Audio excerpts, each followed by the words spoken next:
خب سلام و عرض وقت بخیر خدمت شما مخاطبین خوب وارش اسپورت. این صدای من از این ور اونور اگر میان لطفاً قطعش کنید که بتونیم برنامه امروزمون رو شروع کنیم. من مدت ها بود که اینجا نبودم، به همراه بقیه دوستان استادیوم میرفتم. حالا فیلم ها و کلیپ هایی که توی استادیوم گرفتم رو حتما دیدید. سلام هومن جان، عرضم به خدمت شما که بعد از مدت ها فرصت شد که حالا قبل از برنامه من اینجا در خدمت شما باشم. بعد امروز بازی مثل شهر بابک و داماش گیلان رو در پیش داریم. هفته دوم لیگ 1، اولین بازی خارج از خونه ما. باید ببینیم که این تیم جدیدمون با کادر مدیریتی، فنی و بازیکن‌های تازه در هفته اول چیکار میکنن، در هفته دوم و اولین هفته خارج از خونه در واقع چیکار میکنن. حالا اینکه من دارم یه خورده آهسته و شمرده صحبت میکنم دلیلش اینه که دوستان دیگه هم به لایو اضافه بشن که سر یک سری از صحبت ها ضعیف شده اینجا. قبل از اینکه همه دوستان بیان، ترکیب هم اومده، حتما دیدید توی صفحه اینستاگرام وارش اسپورت و کانال تلگرام وارش اسپورت حتما دیدید. ترکیب اومده: سعید ابراهیم پور، محمد امینی، کنعان طاهر نژاد، فردین نجفی و محمد شریفی، مهرداد بایرامی، محمد مهدی خانی، میلاد رویین، سعید حسین پور، سامان مهرابی زاده و آرمان لطف خدا. 11 نفر ابتدایی ما هستن با سرمربیگری حمید درخشان. یه تغییری که توی ترکیب ما رخ داده اینه که آرمان لطف خدا وارد ترکیب شده، یک مسئولیتی که جزئی هم بوده برطرف شده، وارد ترکیب شده و ابراهیمی که تو بازی قبلی بازی خوبی هم از خودش نشون داده، حالا معلوم نیست چرا از ترکیب خارج شده و کنعان طاهر نژاد به خاطر همین قضیه امروز کاپیتان ماست. در خصوص نتایج هفته پیش هم که خدمتتون بگم، در خصوص خود بازی داماش که خب همتون شاهد بودید، مقابل نیروی زمینی توی رشت 0-0 مساوی کردیم و از اون طرف هم مثل شهر بابک توی مسجد سلیمان تیم نفت این شهر رو شکست داده با نتیجه 1-0 و این نشون دهنده اینه که مثل شهر بابک به هر حال تیم بدی نیست که توی زمین حریف، اونم توی زمین مسجد سلیمان با اون هوادارهایی که داره، به هر حال چنین نتیجه گرفته. در نتیجه ما امروز احتمالاً بازی سختی رو در پیش داشته باشیم. امیدوارم به هر حال حالا هر چقدر که این بازی سخته ما بتونیم دست پر از این بازی خارج بشیم و اینطوری نشه مثل سال قبل که تا هفته‌های پایانی هنوز خارج از خونه امتیاز نگرفته بودیم، اونطوری نشه. من کامنت های شما بخونم. پوریا بالازاده، عکاس خوب وارش اسپورتی، داماشی و رشتی، رشت که البته چرس کنم طاهر گوراب، نوشته که آقا خسته نباشی. هومن رشتی نوشته درود مشتاق دیدار آقا، چاکریم، مخلصیم، دل منم واقعا تنگ شده بود براتون. تا 3-4 دقیقه آینده بازی شروع میشه. همکاران لطفاً چک کنن اگر تصویر بازی احیانا زودتر هم رسید بهم اطلاع بدن که من تصویر رو برای دوستان پخش بکنم. علی رهبرم بگم قرار بودش که امروز کنار من باشه، تا این لحظه نرسید. حالا نمیدونم که چه مشکلی براش پیش اومده، امیدوارم مسئله مهمی نباشه. تلفنی که باهاش صحبت میکردم ممکنه که بین نیمه برسه. اگر رسید که در کنار علی رهبر نیمه دوم رو با هم شروع میکنیم.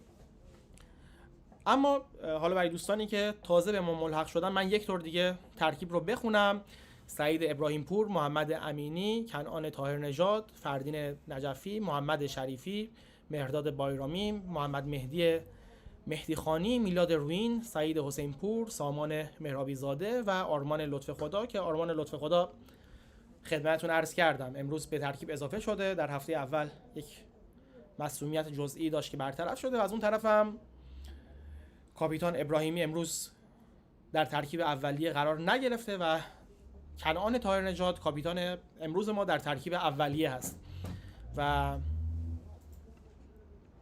به سرمربیگری حمید درخشان که خدمتتون عرض کرده بودم. به محض اینکه تصویر استادیوم شهدای مس شهر بابک به دست من برسه حتما من تصویر رو خدمتتون پخش میکنم.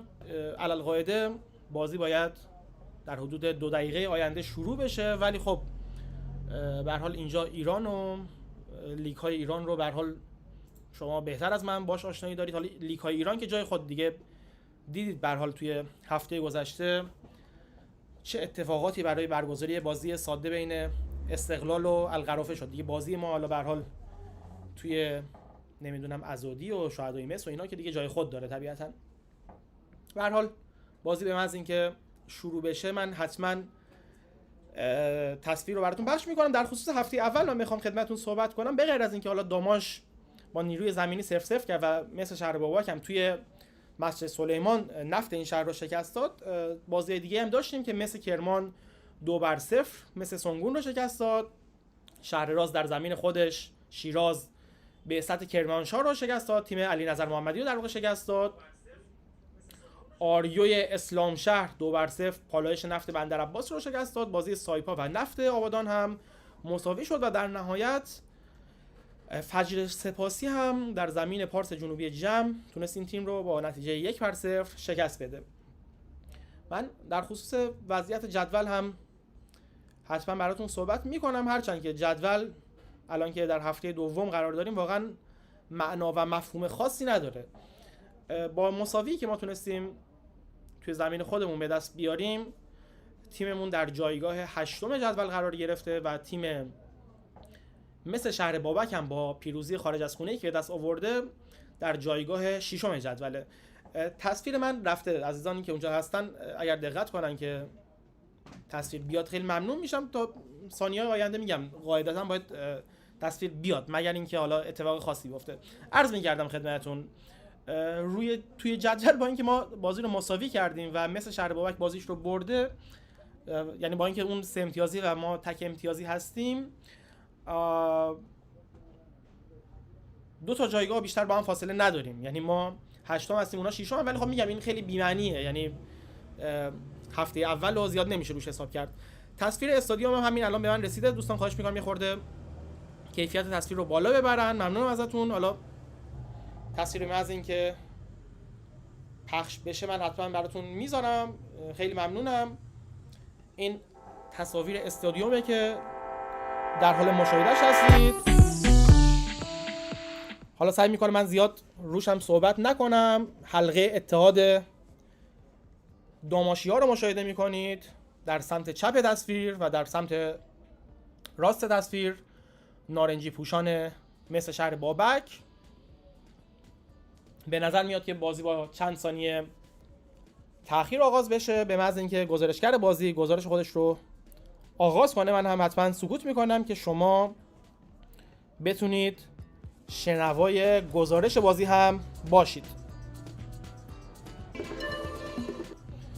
تا این لحظه همونطوری که میبینید هنوز گزارشگر بازی شروع به صحبت کردن نکرده. تصاویر ابتدایی بازی رو میبینید. من فکر میکنم بازی حدوداً با 1 دقیقه تأخیر آغاز بشه. حالا دلیلش چیه که دلیل خاصی نمیخواد، اینجا ایران و ورزش فوتبال ایران رو هممون میدونیم.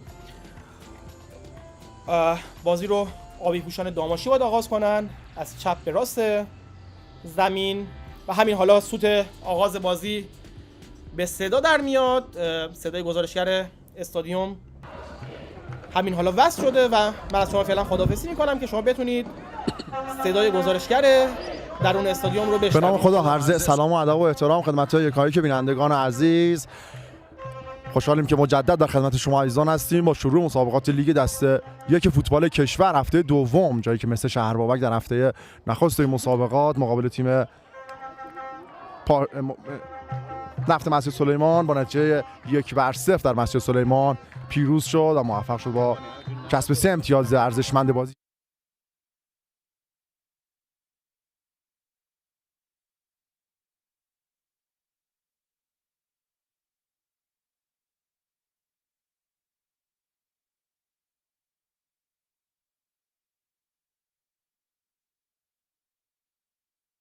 تیم داماش گیلان محمد امینی، کنعان طاهر نژاد، فردین نجفی، محمد شریفی، مهرداد بایرامی، محمد مهدی خانی، میلاد رؤوفی، سعید حسین پور، سامان مهرابی زاده و آرمان لطف خدا 11 مرد آبی پوش آقای حمید درخشان هستند که از سمت چپ گیرنده‌های شما عرض کردم که توپ خواهند زد. اما در سمت راست اما آیدین قویدل، محسن آقایی، امین رضایی قلعه، مجید تاجیک، علیرضا ولیزاده،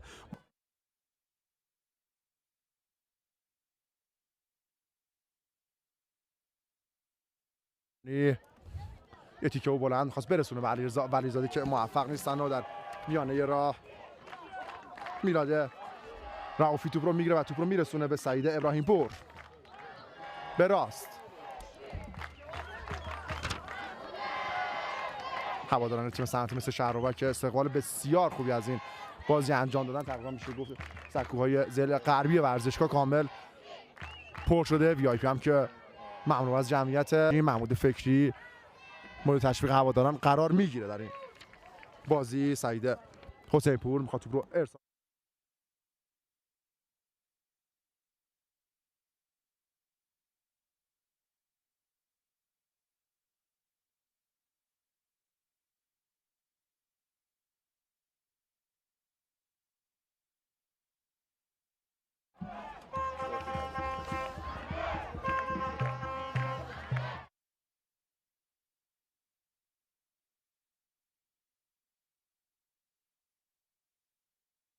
دوستانی که مشاهده می‌کنید صدا هر از گاهی قطع میشه از فرستنده است و واقعا ربطی به پخش ما نداره. در پیش روی داشته باشه. ضربه سر رو میزنه اکبر کربلایی به دنبال توپ، نمیرسه به توپ و توپش رایه اوت میشه.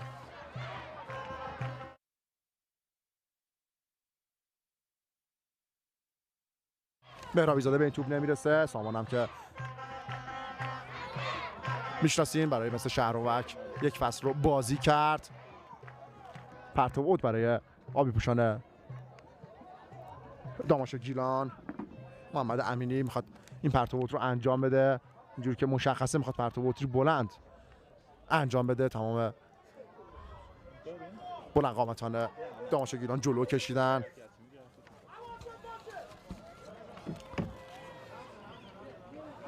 دورخیزه بسیار زیادی انجام داده. این کار رو انجام میده، توپش میرسه. ضربه سر اول رو به خوبی زد اونجا محسن آقایی. بازم بازیکنان مس توپ رو به هر شکلی که هست میگیرن، میخوان توپ رو برسونن به علیرضا ولیزاده که موفق نیستن و این بار از سمت چپ باید پرتاب اوت انجام بشه.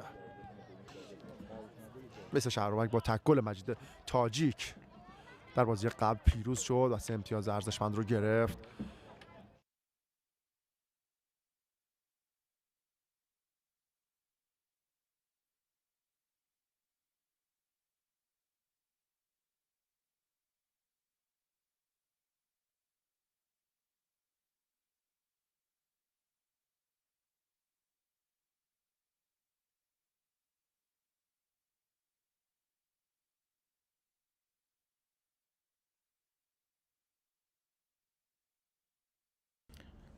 فردین نجفی رو مشاهده میکنید که مصدوم شده. حالا امیدوارم که اتفاق خاصی براش نیفتاده باشه. شهرستانی که با تلاش و پیگیری های خودشون موفق شدن میزبانی رو مجدد در این شهر داشته باشیم. چمن یک دست و فوق‌العاده ورزشگاه شهدای مصر مورد تایید سازمان لیگ قرار گرفت و در همین ورزشگاه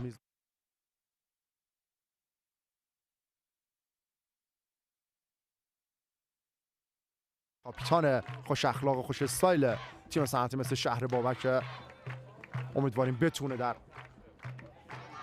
این بازی به گل برسه.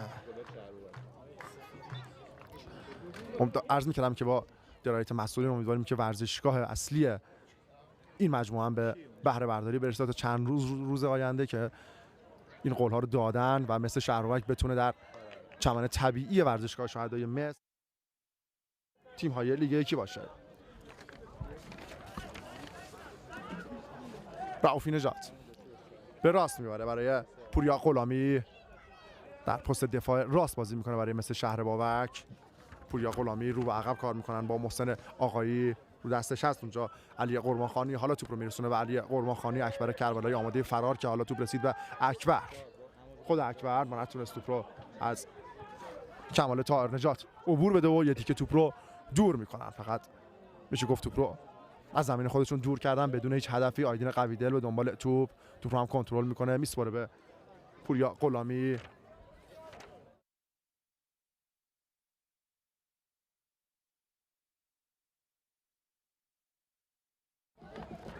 اکبر کربلایی منتظر توپ، حالا توپ میرسه به اکبر کربلایی. در تصویر میبینید چاره اکبر کربلایی رو به عقب کار میکنن، با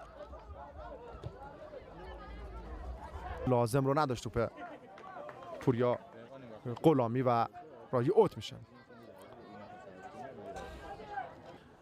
فوتبال ایران در روی نیمکت تیم صنعتی مثل شهر بابک که سابقه مربیگری تیم استقلال تهران رو هم در کارنامه خود در مربی است. وقتی تیم پرسپولیس تهران فرصت دارن بازیکن مثل شهر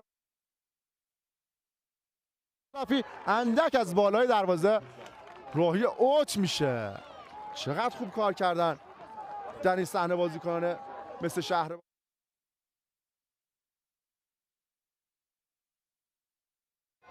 رؤوفی منش اما توپش با اختلافی نه چندان زیاد از بالای دروازه راهی اوت میشه.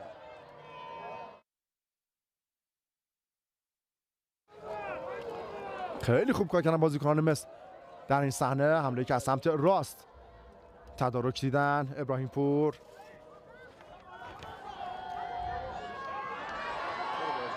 از اشتباه کرد ابراهیم پور، سریع اشتباه خودش رو جبران میکنه و توپ هم قطعا راهی اوت خواهد شد.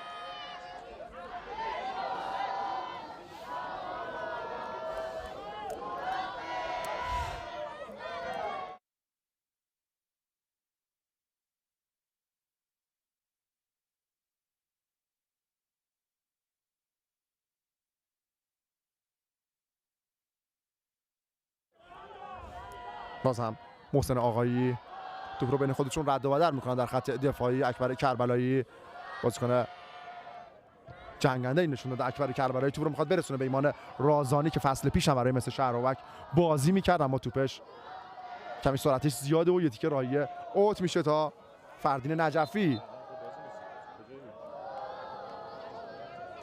با یک پرتاب اوت بازی رو آغاز کنه. مهرداد بایرامی داور خطا میگیره و خطای پرتاب اوت فردین نجفی اعلام میشه.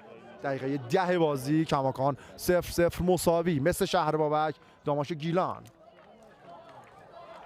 حالا پرتاب اوت رو میخواد انجام بدن بازیکنان مثل شهر بابک.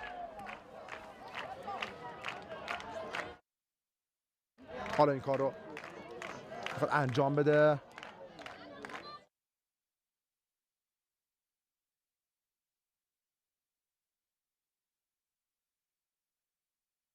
آقای دقیقانی یا آقای اصلی یهو دوگیم چرا کنید برانکارد وارد زمین میشه. امیدواریم مصونیت محمد شریفی بازیکن داماش گیلان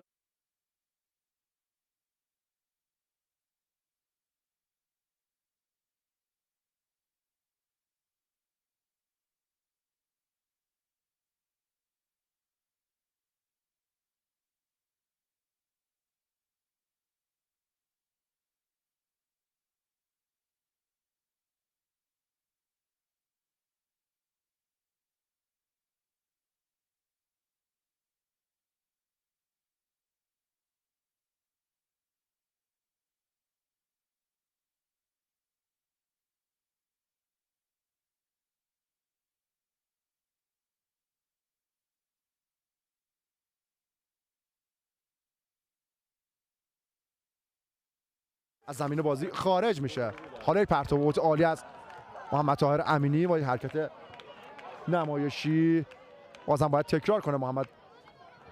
داشته باشه.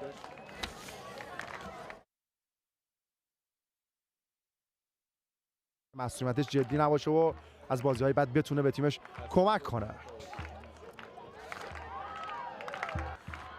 کنانه طاهرنژاد دقیقه 8. محمد شریفی مشخص نیست، ارتفاع توپش اونقدر زیاد بود که دو تا آدم میذاشت رو هم بهش. قبلش دفاع تیم داماش پوشش میده و توپ یه تیکه راهی اوت میکنه. قطعا باید منتظر طاهر امینی باشیم تا این کار رو انجام میده. توپ ساند میکنن روی دروازه، فرصت دارن بازیکنان مثل شهر بابک، سراپا حمله شدن در این دقایق. ببینیم میتونن موضع این برتری خودشون رو بگیرن یا خیر.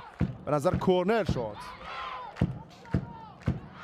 کورنر برای نارنجی پوشان مثل شهر بابک در راه خواهد بود.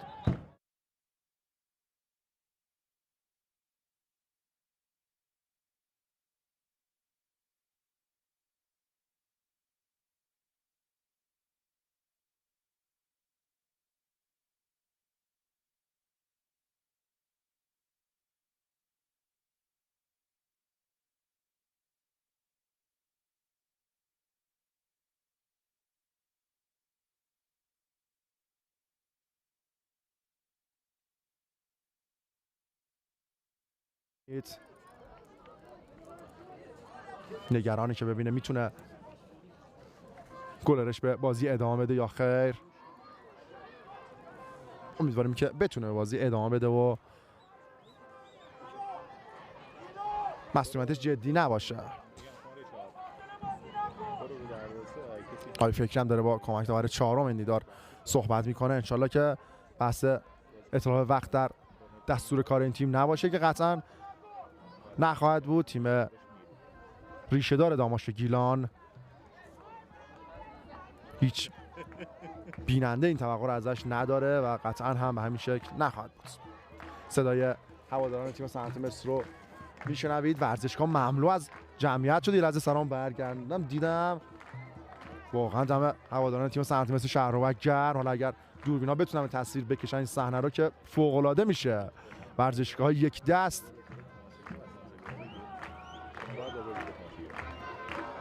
نارنجی پوش، حالا یک دست که نمیشه گفت، اکثرا با لباسای نارنجی پوش وارد ورزشگاه شدن و سکوها کاملا پر شده. امیدواریم که با یک بردی دلچسب دل این هوادارها شاد بشه. دوربین هم فکر کنم داره میره برای به تصویر کشیدن این صحنه. حالا باید کورنر زده بشه، این کار رو انجام میدن. باز هم خود رازانی حرکت میکنه، ضربه‌اش رو میزنه و گل. تیر دروازه در برگشت باز هم تو وارد دروازه نمیشه. چقدر خوب کار کرد در این صحنه ایمان رازانی.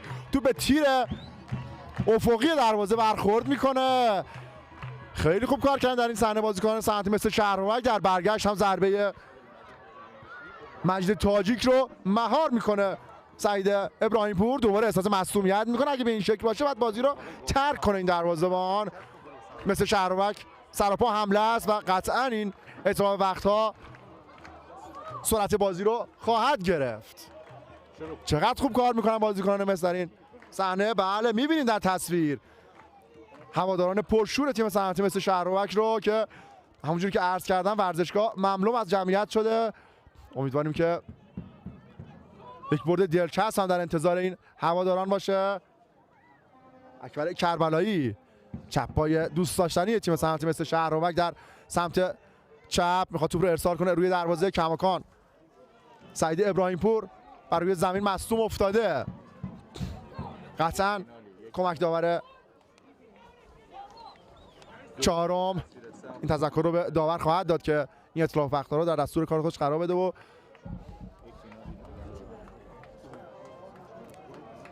حق بازیکن مثل شهرآباد ضایع نشه. یه لحظه ورزشگاه به وجه اومد با ضربه‌ای که ایمان رازانی زد و تو به تیر افقی دروازه برخورد کرد. دوباره هم یکی از بازیکنان صنعت مصر رو فرا میخونه. ببینیم چه اتفاقی افتاد در این صحنه. علیرضا بریزاده کاپیتان تیم صنعت مصر شهر بابک. بازم مسئولیت سعید ابراهیم پور جدی نیست و میتونه به کار ادامه بده. قطعا اگه یک بار دیگه یه اتفاق بیفته یا باید تعویض بشه. اکبر کربلایی با پای چپ توپ رو ارسال میکنه روی دروازه کوتاه، این کارو انجام میده تاجیک. بازم خود اکبر حالا توپ رو ارسال میکنه روی دروازه، ارسالش نسبتا خوبه و کورنر از سمتی دیگر باید تکرار بشه برای نارنجی پوشان صنعتی مثل شهر بابک. این بار کی داره میره؟ به نظر رازانی ورزشگاه به وجه اومده. باور کنید اولین بار من دارم این صحنه ها رو میبینم. بله اینجا هم با یک آتش‌بازی جذاب هواداران صنعتی مثل شهر بابک شور اشتیاق خودشون رو دارن به بازیکنان نشون میدن. سامان مهرابی یه تیکه و بلند فقط میشه گفت توپ رو دور میکنه از باکس محوطه جریمه تیم داماش گیلان. پور غلامی رو به عقب کار میکنه با آیدین قویدل.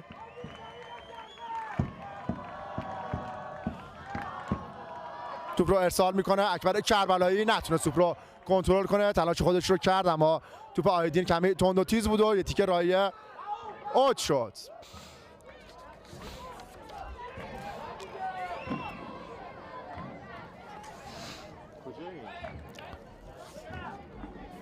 کنان تانجات به چپ میبرن برای سعید حسین پور. خود حسین پور توپ رو ارسال میکنه روی دروازه. اکبر کربلایی ضربه سر اول رو میزنه. علیرضا ولیزاده، ایمان رازانی، تاجیک که از بازیکنان ارزشمند تیم صنعتی مثل شهر بابک در این فصل قطعا مجید تاجیک خواهد بود، هرچند که تمام بازیکن‌ها مسابقه درخشان و تکنیک خودشون وارد این باشگاه شدن. امیدواریم که بتونن مثمر ثمر باشن. توپ نمیرسه به علیرضا ولیزاده، اونجا ضربه‌اش رو میزنه آرمان لطف خدا. امینی بازیکن تازه واردشون اونجا نمیتونه توپ رو کنترل کنه و یه تیکه توپ دور میشه. باز هم لطف خدا خودش اونجا احساس معصومیت میکنه. به نظر رؤوفی منش بود که این خطا رو مرتکب شد بر روی این بازیکن. خطا هم کاملا واضح بود. خودش هم میاد برای عذرخواهی.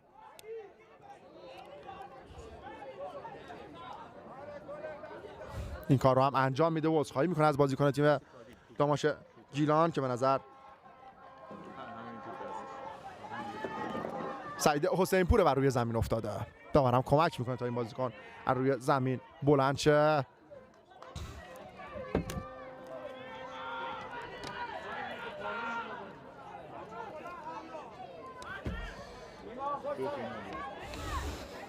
مجدد بازی رو آغاز کنن بازیکنان داماش گیلان. توپ رو ارسال میکنن روی دروازه، سر اول رو به هر شکلی که هست میزنه اونجا اکبر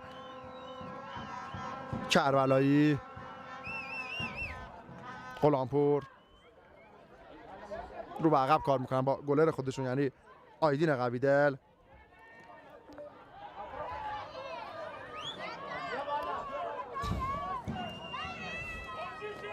کنان طاهر نژاد توپ رو میخوام بیارم به سمت راست که حالا این کار رو انجام میدن و میلاد رؤوفی توپ رو میگیره.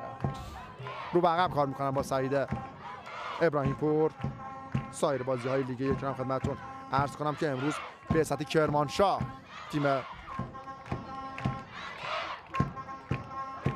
تیمی که تازه وارد تیم لیگ یک شده میزبان تیم نفت مسجد سلیمان نیرو زمینی پارس جنوبی جمع در تهران. شهرداری نوشهر نفت مسجد سلیمان در نوشهر مسافه هم خواهند رفت. شهرداری آستارا سایپای تهران در آستارا مثل سونگون میزبان شهر راز شیراز خواهد بود. فجر شهید سپاسی شیراز از آریوی اسلام شهر پذیرایی خواهد کرد و پالایش نفت بندرعباس تیمی دیگر که وارد رقابت‌های لیگ یک شده میزبان تیم پیکان تهران خواهد بود و در بازی آخر صنعت نفت آبادان تیم تازه سقوط کرده از لیگ برتر میزبان مثل کرمانه. ولیزاده سر اول رو میزنه، احساس مسئولیت هم کرد یه لحظه، خوشبختانه جدی نبود، میتونه به کار ادامه بده. به نظر از پشت شارژ کرد.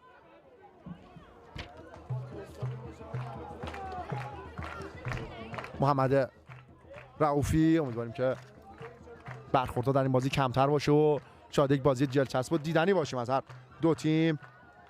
مهدی خانی یه تیکه و بلند توپ رو میرسونه به سمت راست کماکان فرصت دارن بازیکنان داماش گیلان رو عقب با شریفی، محمد شریفی، بازم بازیکنان مصر تاجیک می‌خواستن توپ رو برسونن به علیرضا ولیزاده که موفق نیستن. سرعت بالای علیرضا ولیزاده در این تصویر کاملا مشخصه. به چپ برای سعید حسین پور، اونجا یکی از بازیکنان تیم مصر احساس مصدومیت میکنه. به نظر اکبر کربلایی روی زمین افتاده.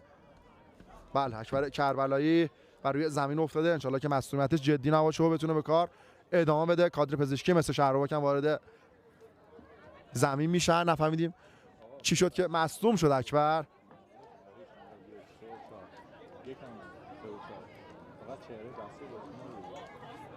دفاع چپ تیم صنعتی مثل شهرباک که فعلا بر روی زمین افتاده. عوض کن کار، عوض کن سه، عوض کن.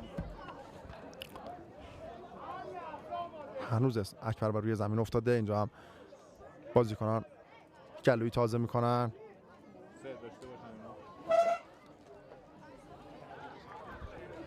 چهار داشته باشن اینا. چرا علیرضا ولیزاده رو دارین به تصویر میبینید.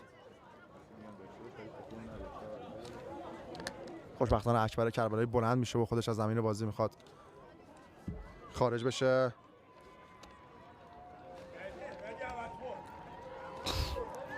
مورد تشویق هوادارا قرار میگیره این بازیکن. ببینیم بله میتونه به کار ادامه بده اکبر کربلایی و رسم بازی جوان مردانم توپ رو میسپارن به بازیکنان داماش. سعید ابراهیم پور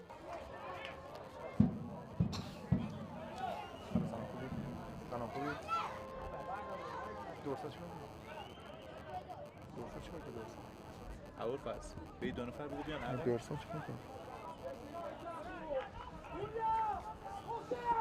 اینجا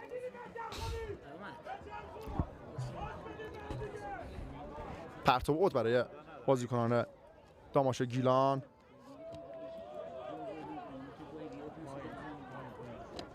انجام میدن پرتاب اوت رو به عقب با غلامی. یه تیکه بلند به نظر توپ مجدد راهی اوت خواهد شد. به دقیقه 25 بازی رسیدیم. کماکان 0-0 مساوی مثل شهرآورد داماش گیلان. میلاد راون یه تیکه بلند میخواد توپ رو برسونه به محمد امینی. موفق هم هست. بازیکنان مصر به هر شکلی که هست میان توپ رو کنترل میکنن و کمی بازی از اون سرعت اولیه خودش دور شده. شاید این مصونیت‌های پی در پی بازیکنان داماش و این مصونیت آخری اکبر کربلایی باعث این هم شد. هوادارا میتونن دوباره شروع هیجان رو به بازی برگردونن. ببینیم میتونن این کار رو انجام بدن یا خیر. حالا این کار رو انجام میدن. تو میرسه به اکبر کربلایی اما میکنه. محمد امین مهدی خانی، خود مهدی خانی توپ رو در اختیار داره. میرسونه توپ رو به کنعان طاهر نژاد. به چپ برای سعید حسین پور. خود حسین پور یه دوره کامل رو با توپ میزنه. بازم میرسونه به طاهر خانی. صد راهش میشه اونجا بازیکن مثل شهرآورد، اما داور با سوت خودش بازی رو متوقف میکنه و خطا رو برای بازیکنان داماش گیلان اعلام میکنه. بستن کماکان بازی 0-0 مساویه. دو تا موقعیت خیلی خوب تیم صنعتی مثل شهرآورد داشت در این هلوش 26 دقیقه. قطعاً به نظر من گل خواهد داشت این بازی. انشالله که برای مثل شهرآورد باشه و این هواداران دست خالی ورزشکار ترک نکنن. از همینجا یک سلام ویژه عرض می‌کنیم خدمت مردمان. اینجا فرصت دارن بازیکن داماش اما توپ راحتی در دستان آیدین قویدل آرام میگیره. باشم عرض می‌کنم که سلامی هم عرض می‌کنیم خدمت مردمان خونگرم و دوست داشتنی شمال خطه شمال. اینجا ضربه‌اش رو میزنه و نه توپ با اختلافی زیاد از کنار دروازه راهی اوت میشه. خطه شمال کشورمون مخصوصا گیلانی های عزیز با این تیم دوست داشتنیشون انشالله که سلام ما رو پذیرا باشن. سعید ابراهیم پور بعد از کنار دروازه داماش مجدد بازی رو آغاز کنه. با پای چپ این کار رو انجام میده، یه تیکه و بلند توپ رو میرسونه به میانه میدان. سر اول رو میخواست بزنه سامان مهرابی زاده که موفق نبود. بازم بازیکن مثل شهر بابک، رؤوفی منش برای ثانیه‌های توپ دور میکنه. بازم خود رؤوفی منش به چپ میاره برای رازانی. سرعت توپ کمی کمه و به ست راه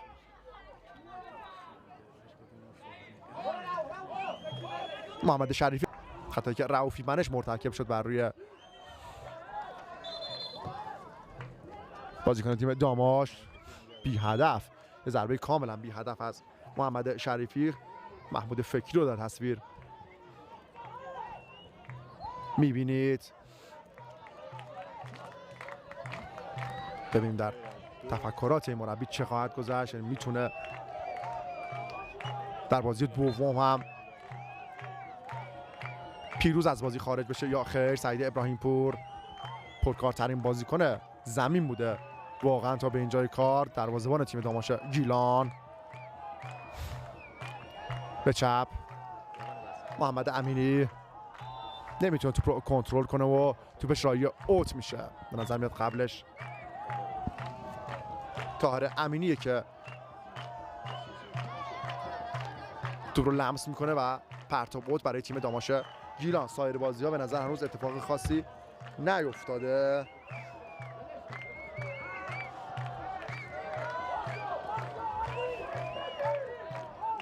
ماجین قویدل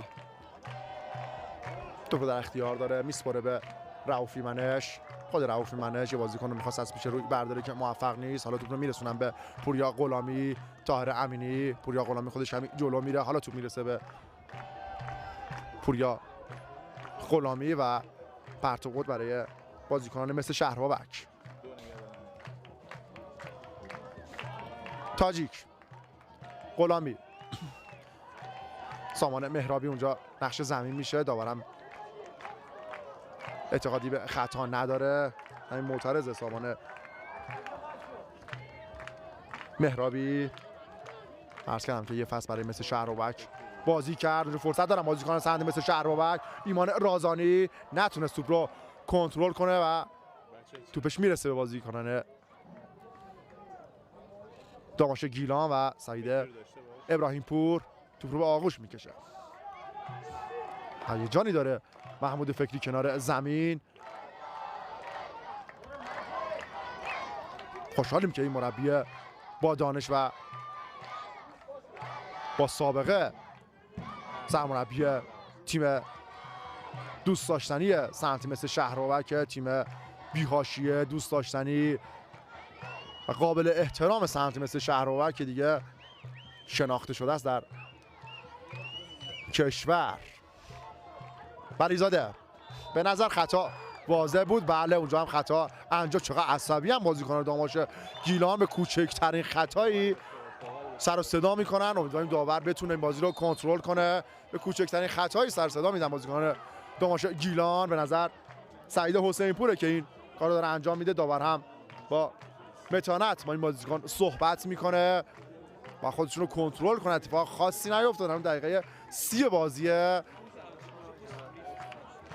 با این عصبانیت بخوان ادامه بدن قطعاً با کارت‌های رنگ داور جریمه خواهند شد.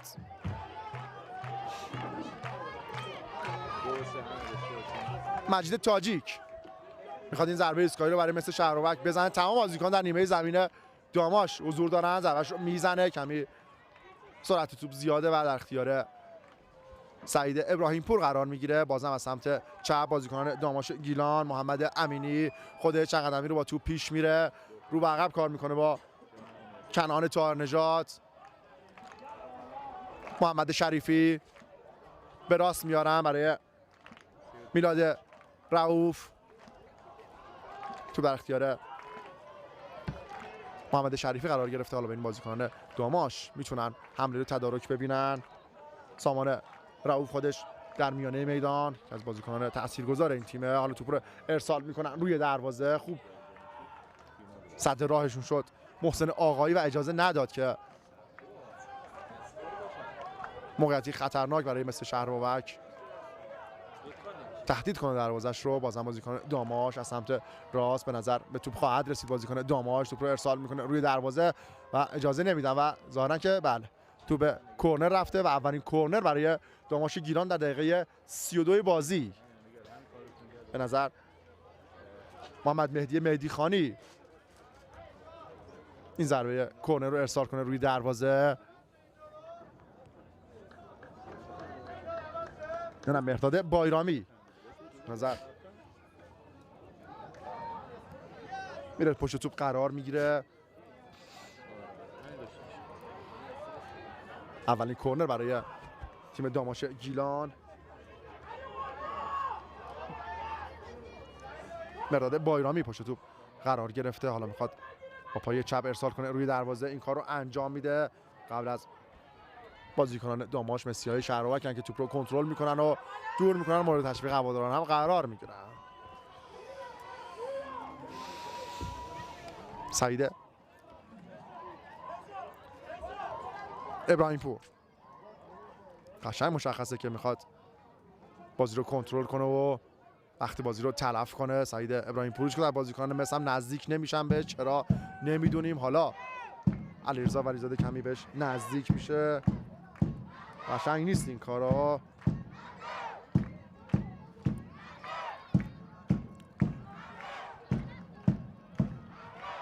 اشتباه میکنن بازیکنان مثل شهربابک. حالا تو میرسه به بازیکنان داماش. محمد امینی خط رو برسونن به مهرداد بایرامی که موفق نیستن. حالا توپ رو ارسال میکنن روی دروازه. سامان مهرابی، خود سامان نباید بزنن، دور بزنه، ضربهش رو میزنه و کورنری دیگر برای داماش گیلان، این بار از سمت چپ. ببینیم از سمت چپ کدوم یک از بازیکنانشون توپ رو ارسال خواهند کرد. به نظر محمد مهدی خانی از سمت راست. بله شماره 10 شون محمد مهدی خانی میخواد توپ رو ارسال کنه روی دروازه. بهزاد کرمانشاه 3 گل زده به نفت و گاز گچساران دقیقه 90 بازی اونجا. شهرداری نوشهر هم 1 گل به نفت مسجد سلیمان زده. محمد مهدی خانی پشت توپ قرار گرفته. بعد از سمت چپ توپ رو ارسال کنه روی دروازه. حالا این کار رو انجام میده، ضربه‌اش رو میزنه سامان مهرابی، اما یه تیکه توپ رو دور میکنه اکبر کربلایی و پرتو اوت برای آبی پوشان داماش. شهرداری آستارا و سایپا هم پایان نیمه اولشون 1-1 مساوی. سایر بازی‌ها 0-0. نوشهر هم که عرض کردم 1 گل به مسجد سلیمان زده. شماره 18 شون میلاد رؤوفی کار انجام میده. فرصت دارن بازیکن سند مثل شهربابک، توپ رو میرسونه اونجا به علیرضا وریزاده. بزن علیرضا، گل برای مثل شهربابک. علیرضا وریزاده دمت گرم، مثل شهربابک رو به گل اول خودش میرسونه. علیرضا وریزاده دم ایمان رازانی گرم با این پاس دیدنیش. مثل علیرضا وریزاده در صحنه دیدین پاس تماشایی ایمان رازانی و حرکت هواداران قرار میگیره. علیرضا ولیزاده کاپیتان ارزشمند تیم صنعت مثل شهربابک چه گل قشنگی زد، چه گل به موقعی زد. در آغوش محمود فکری هم قرار میگیره این بازیکن. ببینید در تصویر علیرضا ولیزاده با بازوبند کاپیتانی. مثل شهربابک 1 داماش گیلان 0. مزد برتری خودشون رو گرفتن بازیکنان مثل در این صحنه. به وحش اومدن، راحت داشت این بازی. توپ رو به راست میرن بازیکنان داماش گیلان. محمد امینی توپ رو رد و بدل میکنن بین خودشون. حالا توپ ارسال میکنن روی دروازه. بازم اکبر کربلایی. 2 بازیکن مثل شهربابک از آکادمی همین باشگاه راهی تیم لیگ 1 مصر شدن. یعنی اکبر کربلایی و علیرضا ولیزاده از بازیکنان کلیدی این تیم هستن. توپ رو میرسونن به پوریا غلامی. در هر صورت دقیقه 38 بازی مثل شهر بابک 1 داماش گیلان 0. هرس میخوره بغل زمین حاج محمود فکری، مرد دوست داشتنی این روزهای فوتبال شهر بابک و کلا میشه گفت شهر بابک.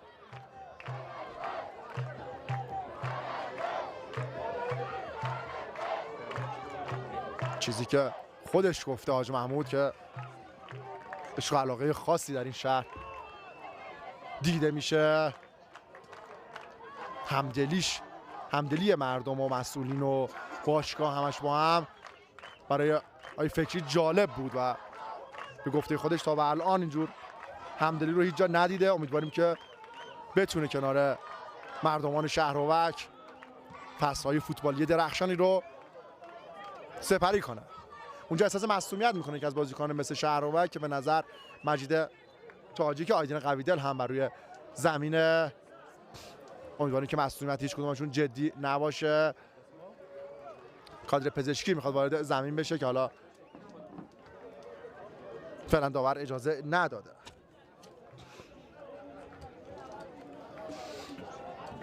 چهل دقیقه زمان بازی صابر سپری شده کماکان مثل شهر بابک با تکل علیرضا ولیزاده.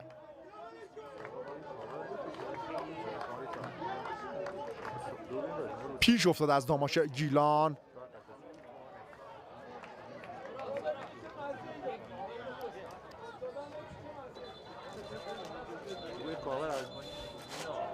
خوشبختانه معصومیت آیدین قویدل هم جدی نیست و به بازی باز خواهد گشت. علی قربانخانی باید مجدد بازی رو آغاز کنه برای سمت مثل شهر بابک. چه هوای خوبی شده در ورزشگاه شهدای مصر.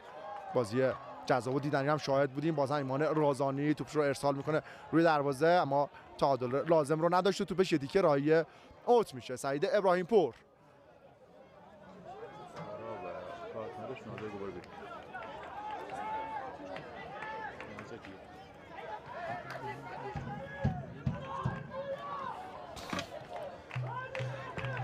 سعید حسین پور، آرمان لطفخدا اونجا خیلی خوب میاد. مجید تاجیک توپش رو میگیره، توپ رو میبره به میانه میدان برای رؤوفی. منش نتونست کنترل کنه با پشت پا، میره به سمت راست برای محمد امینی. خود امینی توپ رو ساند میکنه روی دروازه. کماکان فرصت دارن بازیکنان داماش اما اکبر کربلایی هر جوری از پوشش میده و توپو یه تیکه دور میکنه. رازانی خود چقدر خوب کار کرد ایمان رازانی در این صحنه. تاجیک تیکه و بلند برای علیرضا ولیزاده. خود علیرضا به دنبال توپ به علیرضا میرسه، هوادارا به وجه میان. بازم خود علیرضا ولیزاده میتونه ضربه‌اش رو بزنه. نزد. حالا ضربه رؤوفی منش هم راهی به چارچوب نداره و توپ دور میشه. میتونست هم اولی رو بزنه علیرضا ولیزاده و دبل کنه در این بازی اما این کار رو انجام نداد. چهرش بگیر شماره 4.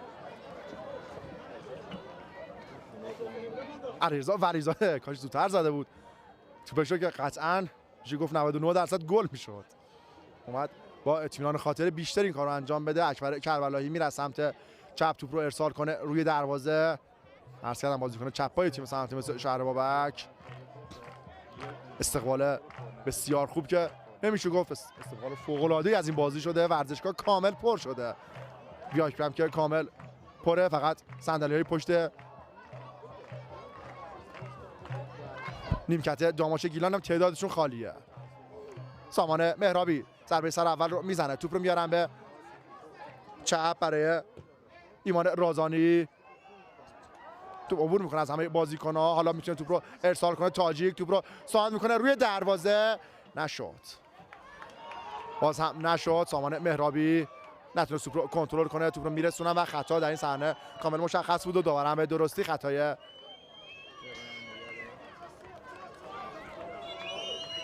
طاهر امینی رو میگیره. به بازیکن پارتنر شماره 4 بگیر. با کارت زرد خودش هم جریمه کرد.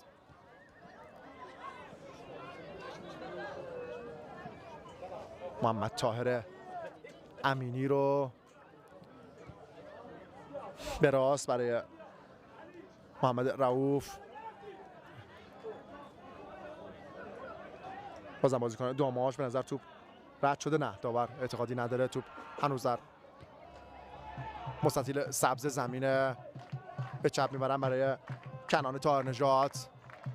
امینی، محمد امینی، علی ولیزاده از پشت سر میاد، مزاحمتی ایجاد میکنه بهش اما موفق نیست. بازم بازیکن داماش گیلان توپشون سرعت لازم رو نداره و آیدین قوی دلم مشاهد میکنه تا توپ راهی اوت بشه. دقیقه 44 بازی، ببین چند دقیقه زمان تلف شده برای نیمه اول. داور در نظر خواهد گرفت. مثل شهروک 1 داماش گیلان 0.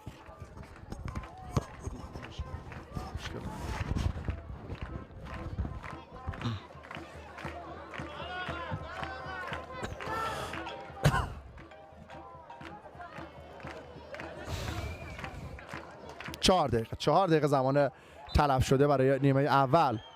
کمک داور چهارم اعلام میکنه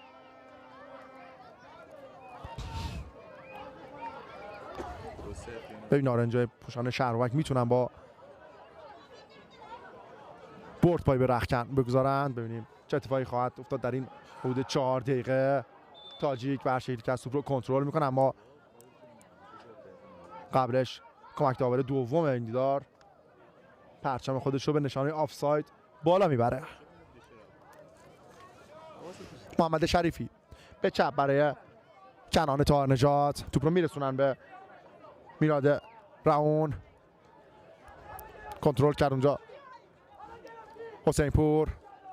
رئون بازم خود حسین پور هم میتونه رو به عقب کار کنه با هم تیمی خودش که موفق نیستن. حالا برشکلی که توپ رو در میارن از اون صحنه. رضا زاهد تبار و خطا برای بازیکنان داماش گیلان.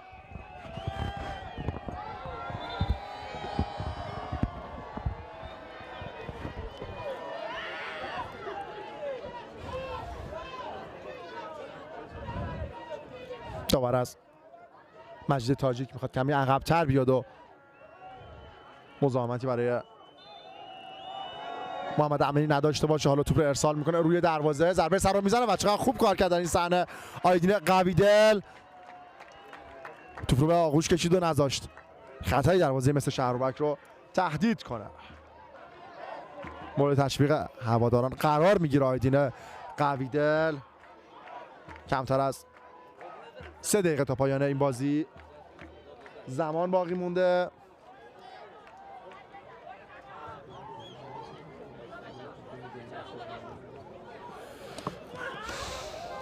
بازم بازیکن داماش و سوتی دیگر از داور و باز هم خطا برای داماش گیلان. این بار رضا زاهد تبار نقش زمین شد و داور هم خطاش رو گرفت. محمد امینی، طاهرنژاد به راست برای محمد رئون. یه تیکه و بلند میخوان توپ رو برسونن به آرمان لطف خدا که موفق نیستن. حالا این کار رو انجام میده و توپش قبلش راهی اوت شده بود. آیدین قویدل از کنار دروازه باید مجدد بازی رو آغاز کنه. مثل شهروک با 1 گل جلو فعلا از داماش گیلان. آیدین قویدل یه تیکه و بلند توپ رو میرسونه به نیمه های زمین داماش. خطا کامل مشهود بود بر روی علیرضا ولیزاده. از داور هم میخواد تذکری بهشون بده. خیلی دارن خطا میکنن بر روی این بازیکن. میتونه با سرعت بالای خودش در نیمه دوم خطرناک باشه برای داماش گیلان. خطا برای مثل شهر بابک شماره 66 یعنی رؤوفی منش پشت توپ قرار گرفته.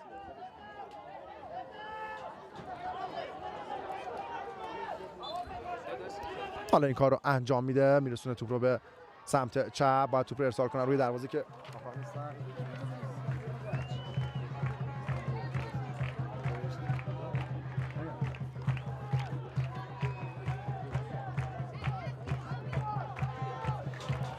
اونقدر ورزشگاه مملو از جمعیت شده و پر شده که بعضی از تماشاگرها پشت در موندن. این میتونه گوشزد باشه به مسئولین شهرستان شهرآباد که باید فکر ورزشگاه بزرگتری باشن. با استراحتی کوتاه در خدمت شما عزیزان مجدد خواهیم بود. مثل شهرآباد 1 داماش گیلان 0. نه وسط نه، یعنی بیا دوبین سمت چپ بیا چپ. آره همین دیگه داشت.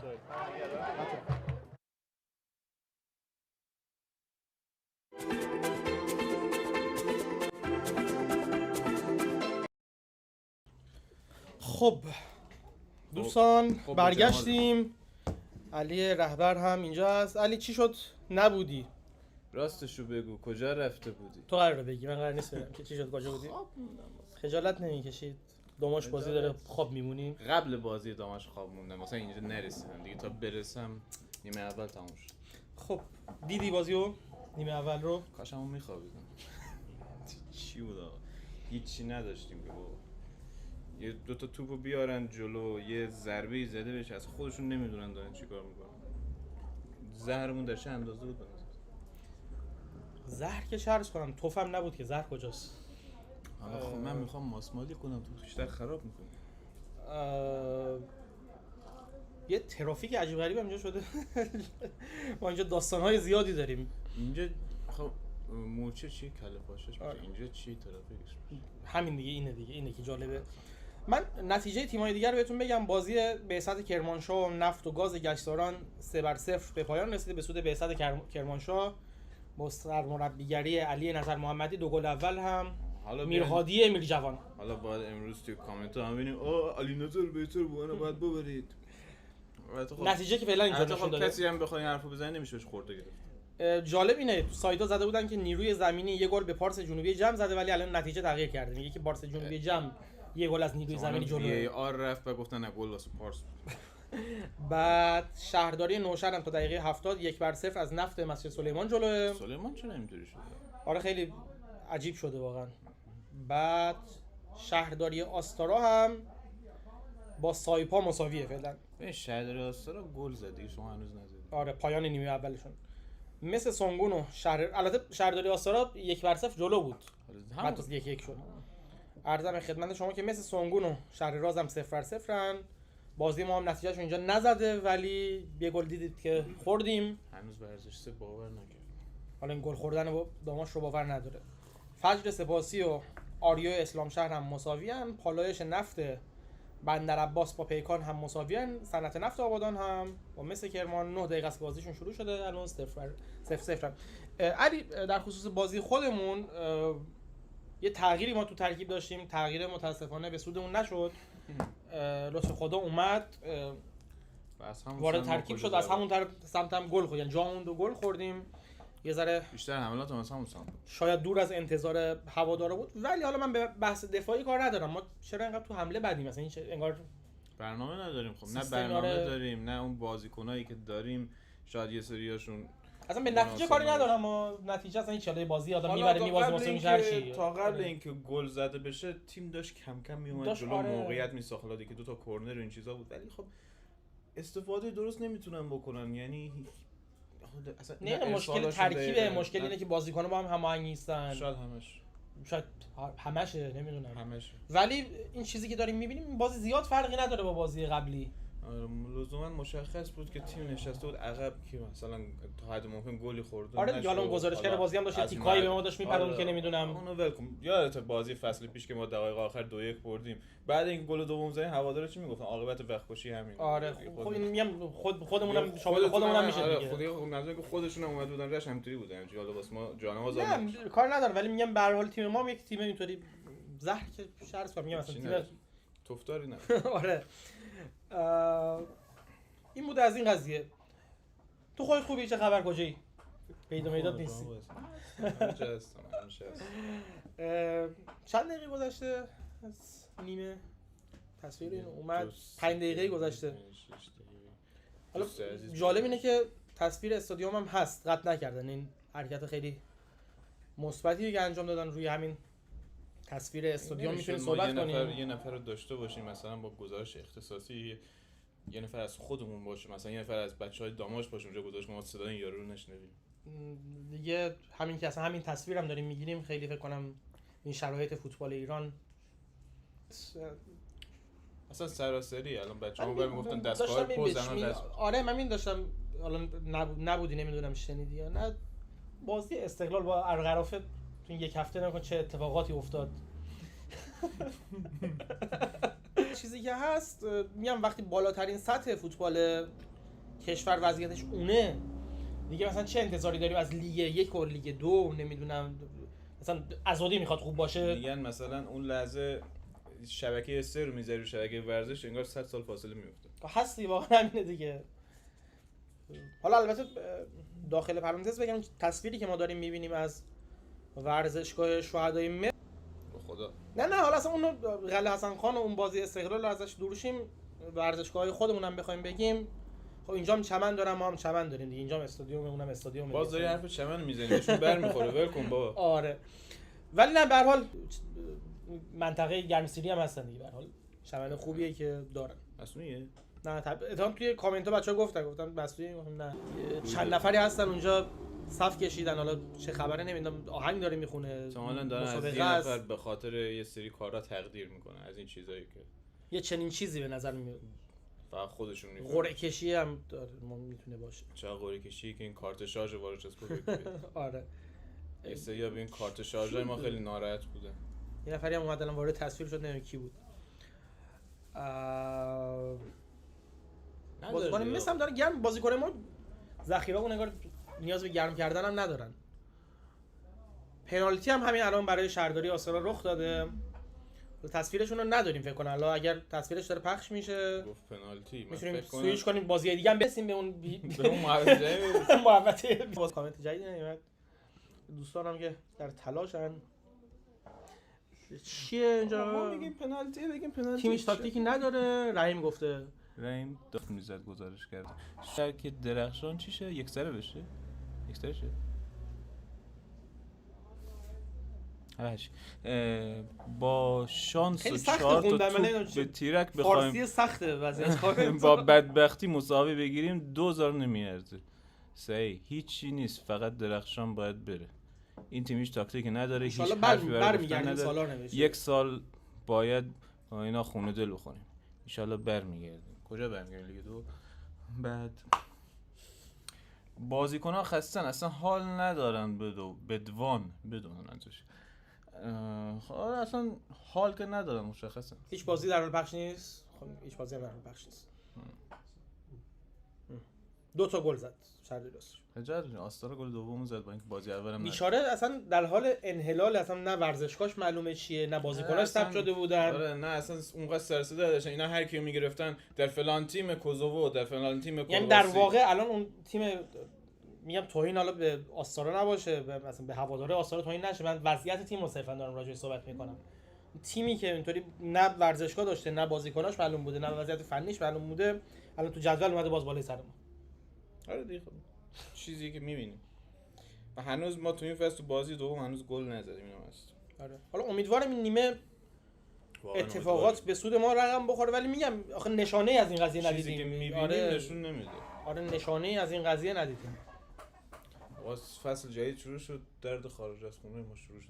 گفتیم شاید حالا بازیکنان قبلی گفتم شاید بازیکنان قبلی بیشتر بومی بودن، اون بومیای فعلی اینجا زیاد با خارج از خونه عادت ندارن. شما دیگه همتون که بال بیرونین. ولی حالا چه مثبتش باشه چه منفیش، من به شخصه میگم این 2 تا بازی من فرق زیادی دارم تو تیم نمیبینم. حالا اون بازی هم میتونستیم گل بخوریم، بازی هم میتونستیم گل نخوریم.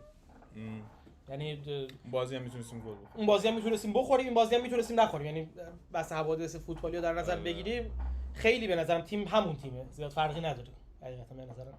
باید حالا بهش وقت بدیم نمیدونم، ولی من فعلا چیز امیدوار کننده نمیبینم. ببین الان بازی بعدیمون که توی رشته هیچی، بله با بسط کرمان بعد از اون 2 تا بازی داریم، یه کلا میشه 3 تا بازی. تو این 3 تا بازی من فکر می‌کنم تیم مک می‌خوره اندازه کافی، میشه راجعش نظر داد. آره من موافقم. حالا بحثم چیز نیست، بحثم حالا حتما نتیجه گرفتن مثلا خوب و تخیل اینا نیست. میگم تیم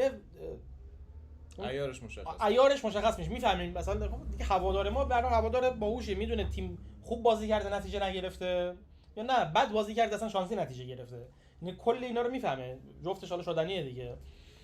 و الان واقعا داریم مثلا اون کیفیت بازی معلوم میشه. داریم مثلا اون بازی قبل بازی آره می‌کنیم. مثل همون داریم بازی میکنیم و که بازی جالبی هم نبود واقعا. یعنی ما خودمونم که استادیوم بودیم حوصله‌مون رو سر می‌رفت دیگه. آره اصلا دیدیم.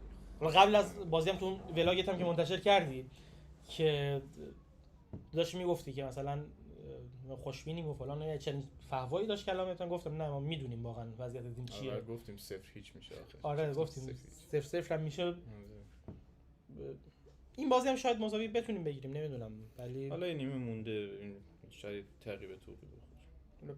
امیدوارم که این اتفاقات بیفته. بازیکنای داماش رو میبینیم که بعد از صحبت‌های فنی آقای درخشان اومدن که بازی رو برگرد.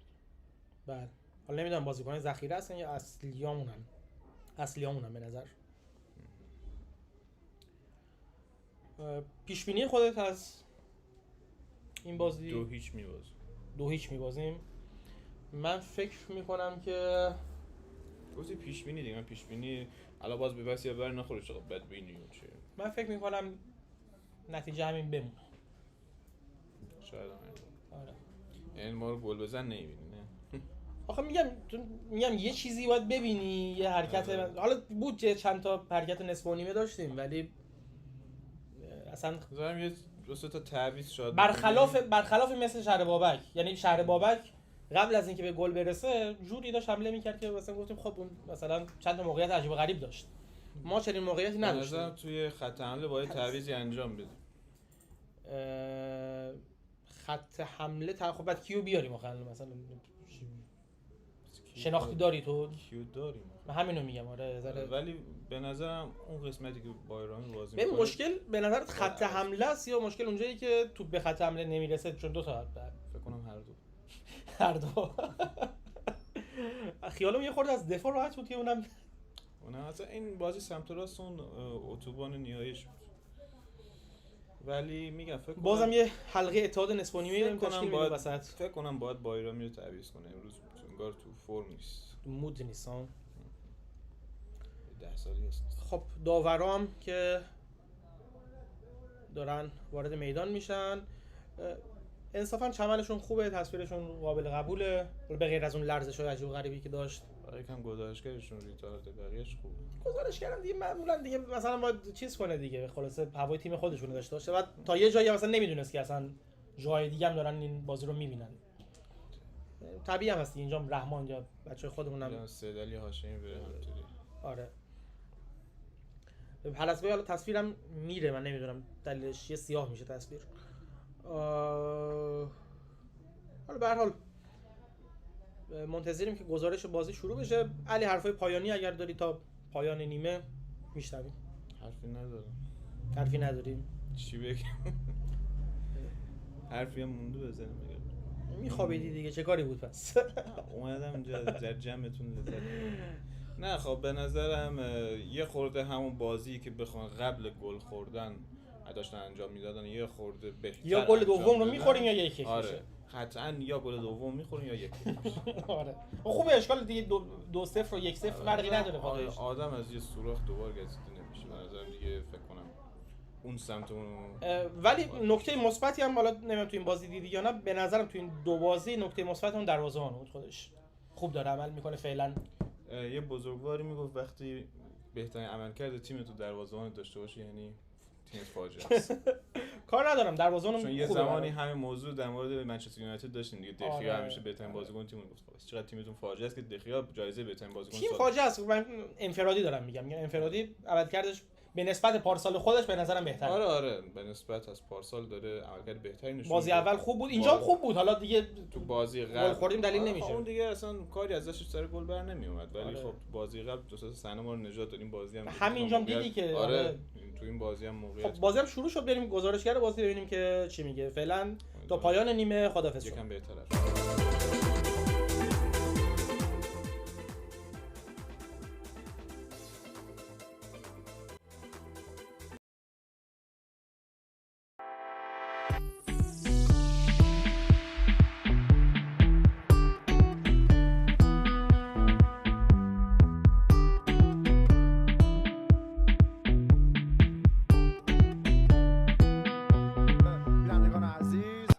شروع نیمه دوم صحبت میکنن بازیکنان داماش فرصت دارن اونجا همین ابتدای نیمه دوم که خوشبختانه توپشون از این سمت چپ راهی اوت میشه.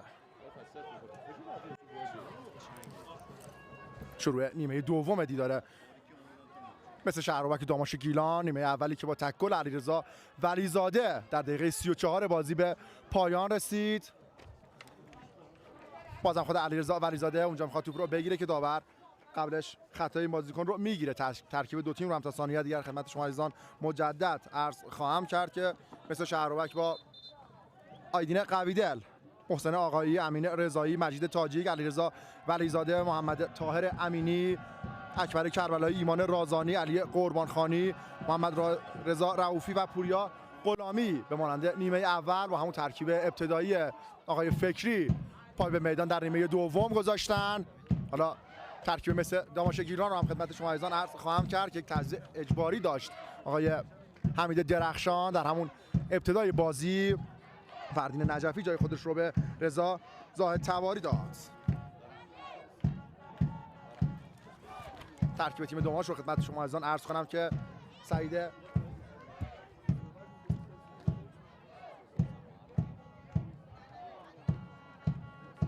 ابراهیم پور درون دروازه است، محمد امینی، کنعان طاهر نژاد، رضا زاهد تبار، محمد شریفی، مهرداد بایرامی، محمد مهدی خانی، میلاد رئون، حسین سعیدپور، سامان مهرابی و آرمان لطف خدا 11 مرد آبی پوش تیم داماش گیلان هستند که در نیمه دوم از سمت چپ اسخای می‌کنم راست شما توپ خواهند زد. اونجا محمد امینی توپ رو میگیره، توپ رو میرسونن به مهرداد بایرامی.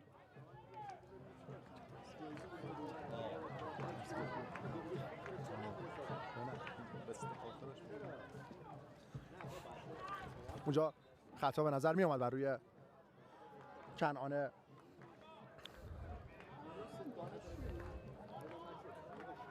طاهرخانی. دقیقه 48 بازی مثل شهربابک 1 داماش گیلان 0.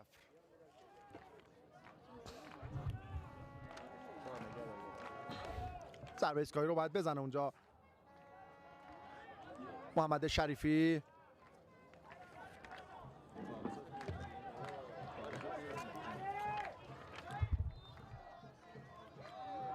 کمی با تعلل این کار رو انجام میده، توپ رو میبره به سمت راست اما توپش راهی به دروازه نداره و یه تیکه راهی اوت میشه تا آیدین قویدل مجدد از کنار دروازه بازی رو آغاز کنه. خیلی کاغذات اون طرف نمیتونی بگیری؟ چیکار میکنه؟ نه میکشونم بذار اینجا کاغذات اینجا اینو آیدین قویدل یه تیکه و بلند توپ رو میرسونه به نیمه های زمین داماش گیلان. رازانی به دنبال توپ، گل مثل شهربابک نمیشه از حرکت زیبای ایمان رازانی چشم پوشی کرد. پاس خیلی خوبی داد به علیرضا ولیزاده و علیرضا توپ رو وارد دروازه داماش گیلان کرد.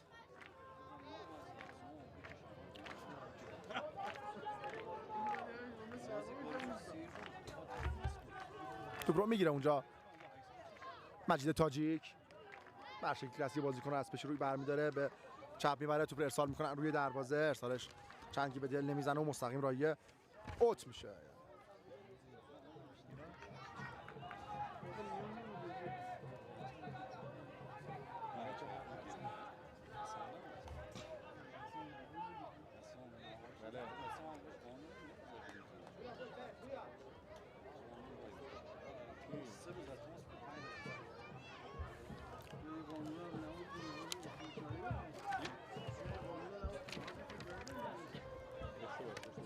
توپ رو به راست میبرن برای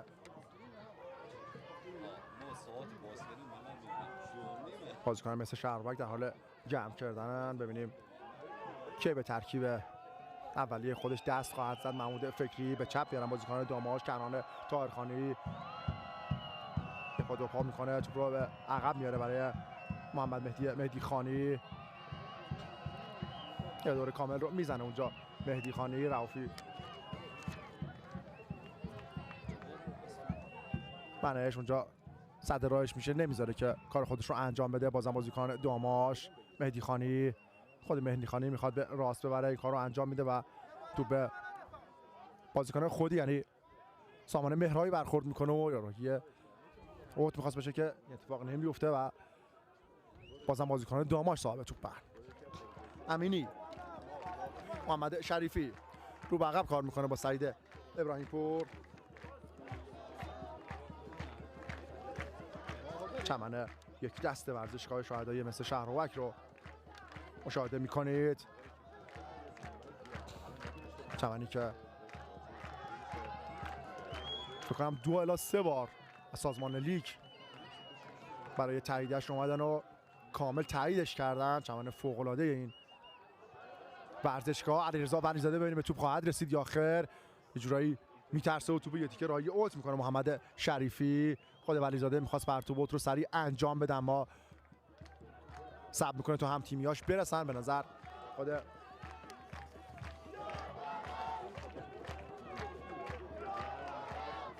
طاهر امینی این کار رو انجام بده. بساط کرمانشاه با همون 3 گل نفت و گاز گرگساران رو شکست داد در کرمانشاه. پارس جنوبی جمع گل زده به نیرو زمینی تهران. بازم بازیکن مس امین رضایی میتونست یه بازیکن از پیش روی برداره اما این کار نکرد. نظر اونجا مجید تاجیک بود که خطا رو گرفت از سعید حسین پور. ضربه ایستگاهی بسیار خوبی برای مثل شهرآباد خواهد بود در یک فرصت بسیار مناسب. ببینیم کدوم یک از بازیکنان پشت توپ قرار گرفتن.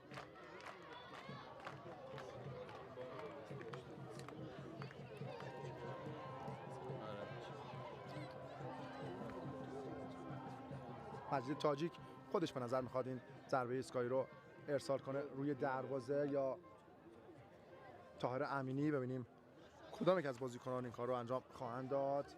هر دو پشت توپ قرار گرفتن. بلند قامتان مثل شهرآباد همه جلو کشیدن. ببینیم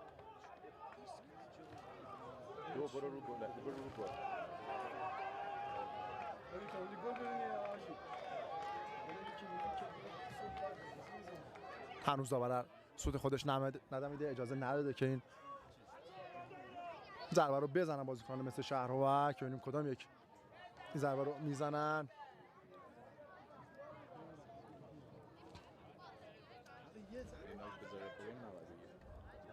مشخص نیست چه اتفاقی افتاده. داور بازی رو نگه داشته، با کمک چهارم خودش صحبت میکنه. آی فکرم اونجا معترضه به این تعللی که در بازی پیش اومده.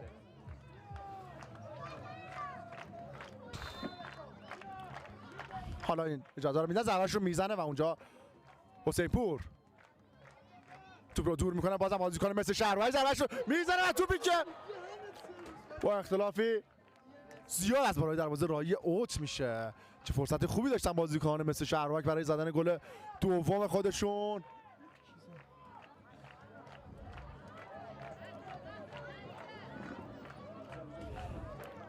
به جرئت میتونم بگم هنوز داماش گیلان هیچ موقعیت خطرناکی رو تجربه نکرده در این بازی. خودتون هم دیدین بازی رو.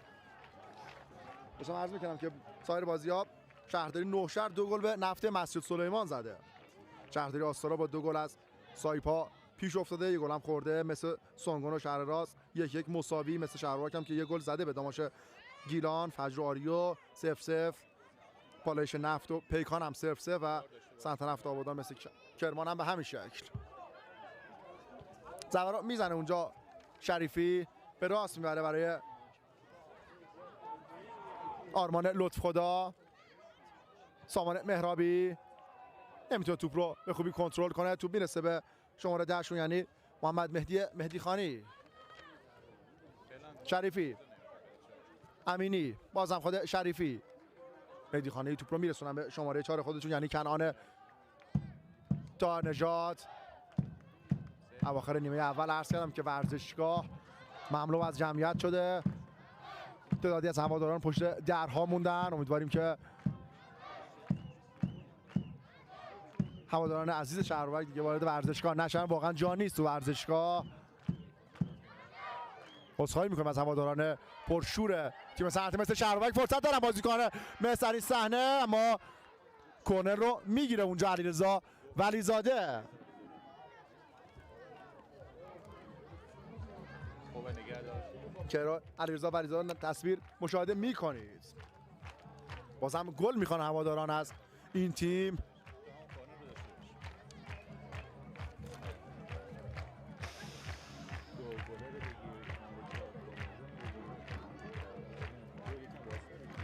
دقیقه 56 بازی کماکان مثل شهرورک با تکل علیرضا ولیزاده جلو افتاده. طاهر امینی توپ رو ارسال میکنه روی دروازه، اما ارسالش مناسب نیست و توپ دور میشه. رو به عقب با آیدین قویدر. پوریا غلامی رو دستش هست، اما ترجیح میده یه تیکه توپ رو ببره به نیمه های زمین داماش گیلان.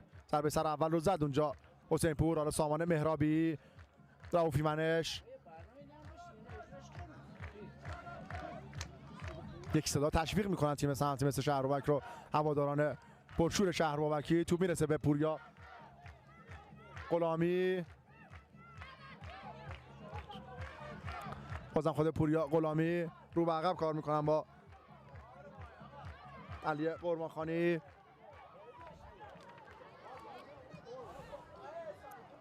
رازانی به توپ نرسید رازانی و اونجا حالا توپ رو در اختیار میگیره ایمان رازانی.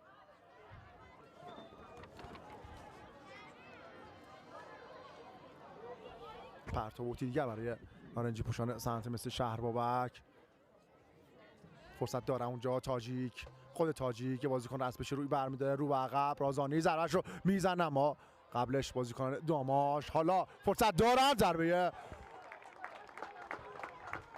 پوریا غلامی. تصویر مشاهده میکنین چهره پوریا غلامی رو. این اول عرض کردم دفاع راست تیم مثل شهربابک. تعویضی دیگر برای حمید درخشان در راه خواهد بود. شماره 17 علی خدایی میخواد وارد زمین بشه به جای سعید حسین پور. سعید حسین پور جای خودش رو میده به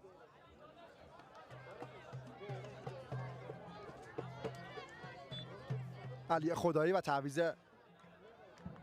دوم تیم داماش گیلان. میلاد رؤوفی از زمین بازی خارج میشه و به جاش محمد سجاد قلیبگی وارد زمین میشه.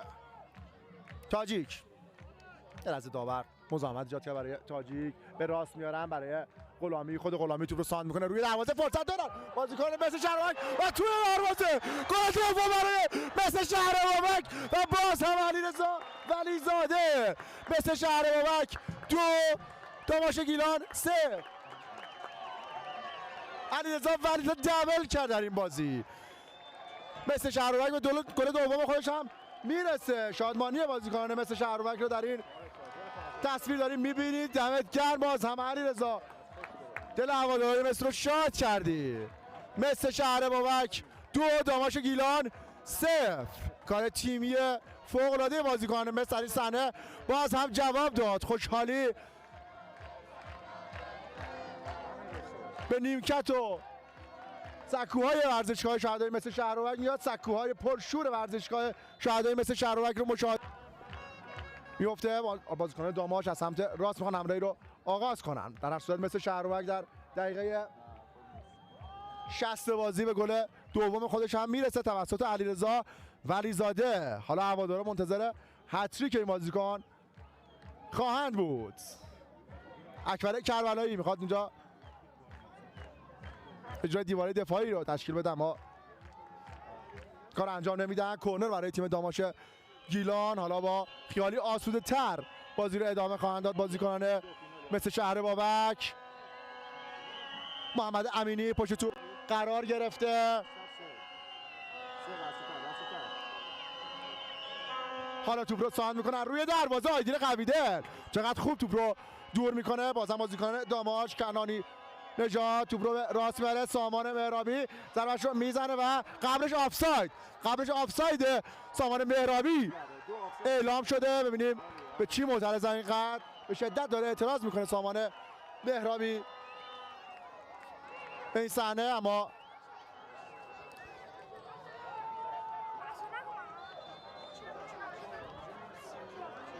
داور دیگه تصمیم خودش رو گرفته.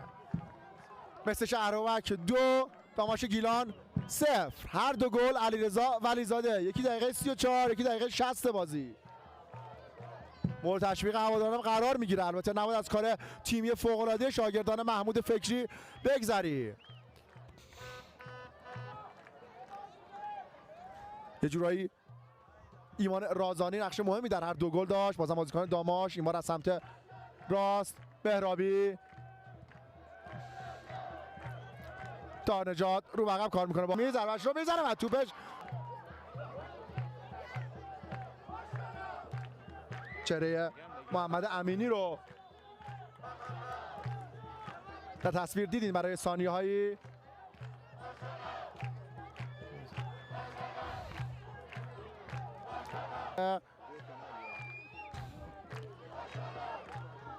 شور و هیجان بس نشده این در ورزشگاه حکم فرما شده.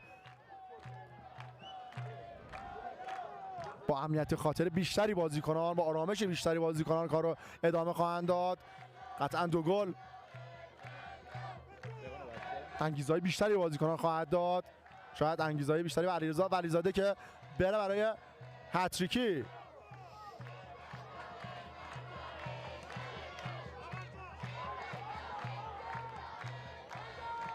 به راست برای محمد امینی.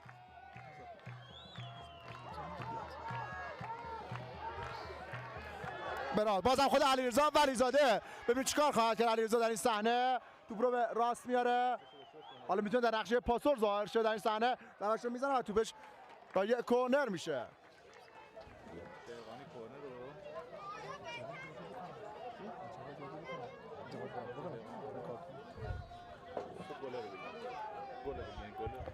حالا کورنر برای ترنجی پوشانه مثل شهرابک. اکبر کربلایی خواهد توپ رو ارسال کنه روی دروازه.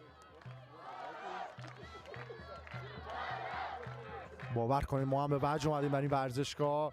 یک صدا دارن تیم خودشون رو تشویق میکنن بدون کوچکترین توهین، بدون کوچکترین مشکلی یا پرتابی، هیچی. هواداران با فرهنگ سمت مثل شهرابک یک دست دارن تیم خودشون رو تشویق میکنن. رازانی به زیر توپ میزنه.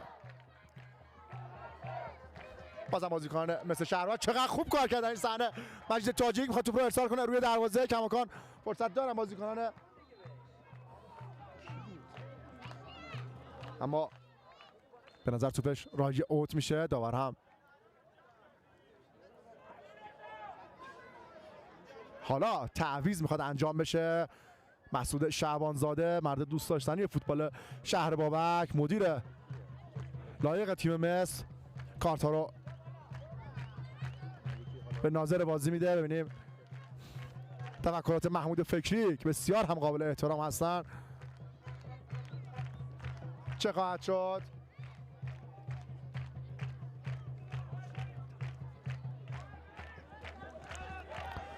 بازم بازیکن داماش امینی میرسونه به طاهر خانی. رو عقب کار میکنن با مهدی خانی. بازم بازیکن داماش این بار رو عقب با کنان طاهر نجات، کاپیتان تیمشون که سابقه چند فصل حضور در این تیم رو در کارنامه خودش داره. بازیکن تاثیرگذاری هم هست کنان طاهر نجات در تیم داماش گیلان. خطا برای آبی پوشان داماش.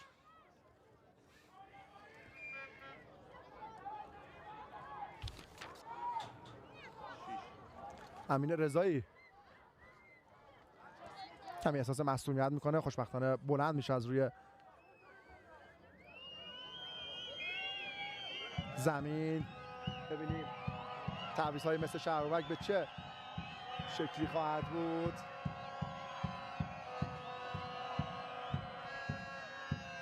به نظر 2 تعویض در دستور کار محمود فکری قرار خواهد گرفت.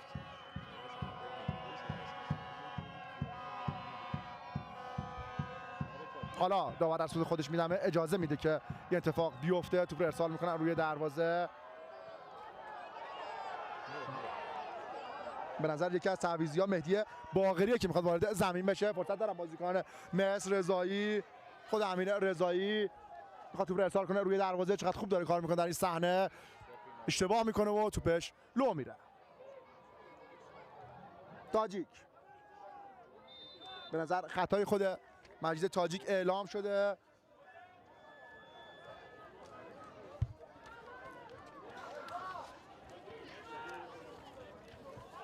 بله محمد مهدی باقری و عرفان نبابی فر میخوان وارد زمین بشن برای مثل شهروک. ببینیم جایگزین کدام یک از بازیکنان خواهند شد. محمد شریفی توپ رو میاره به چپ برای میلاد راونی. سامان مهرابی، خود سامار اونجا احساس درد میکنه، خطاش هم گرفته میشه، خطایی که بر روی این بازیکن مرتکب شد. در تصویر میبینید 2 تعویضی هایی مثل شهروک رو که عرض کردم مهدی باقری و عرفان نبابی فر میخوان وارد زمین بشن.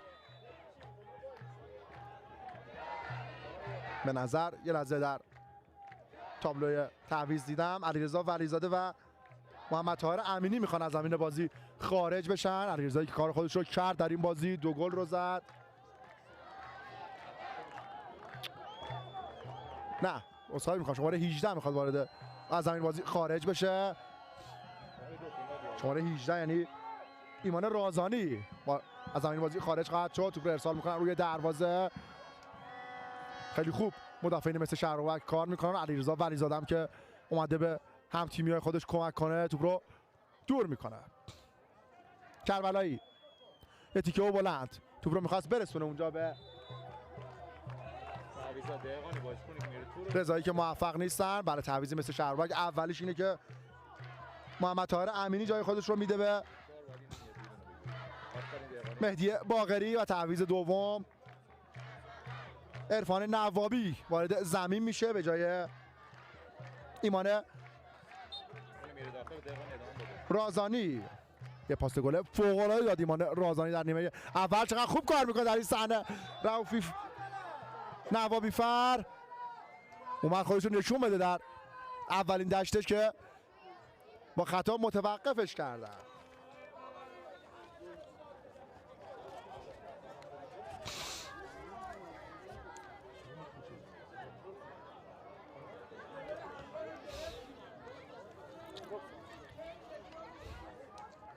رؤوفی منش به چپ برای کربلایی.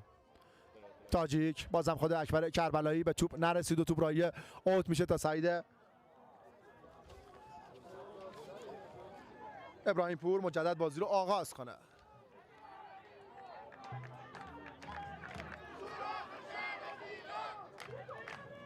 نوابی فرق رفته کنار علیرضا ولیزاده قرار گرفته. به نظر محمود فکری شاید به این 2 گل هم راضی نیست، میخواد حاشیه امنیتی بیشتری داشته باشه. چقدر خوب کار میکنه در این صحنه رؤوفی. اما ببینید کورنر گرفت، نه کورنر هم نمیگیره و از کنار دروازه داماش مجدد داد بازی. داماش گیلان 0.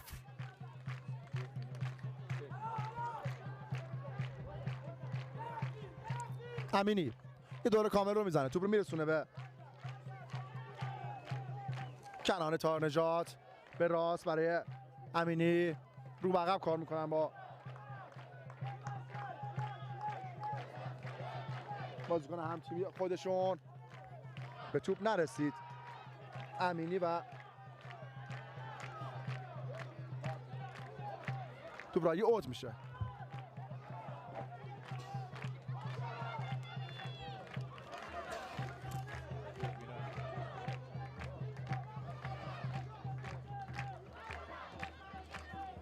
پوریا غلامی پرتوبوت رو انجام میده. بازم خود پوریا غلامی، سامان مهرابی داورم پرتوبوت رو میگیره اما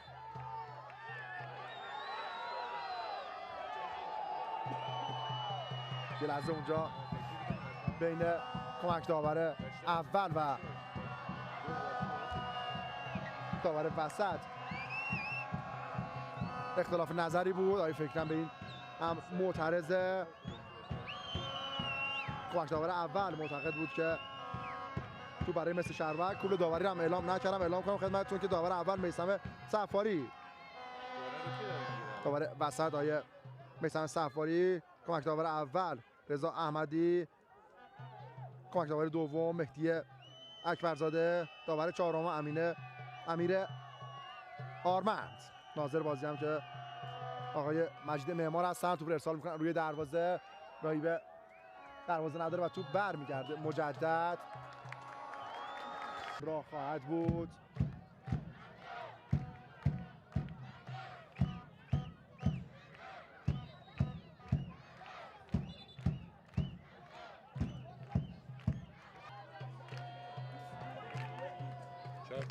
داریم گرم کردن بازیکنان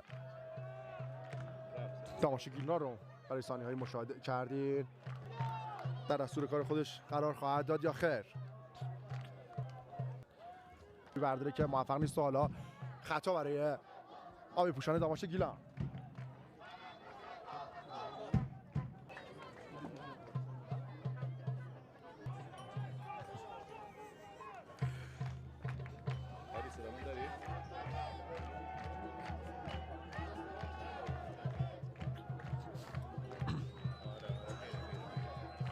سعید حسین پور پشت توپ قرار گرفته، میخواد توپ رو ارسال کنه.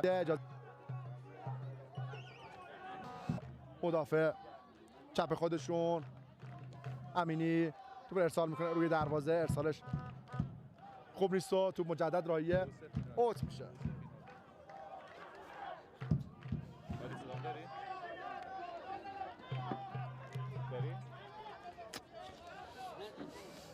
ولیزاده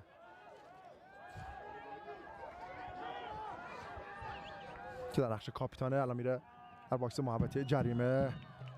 جواد پورعوض که متاسفانه به دلیل تکنیک و با تجربه تیم صنعت مثل شهرباک این جواد پورعوض بتونه به میادین و بازی‌ها برگرده. فرصت دارن بازیکن مثل شهر بابا.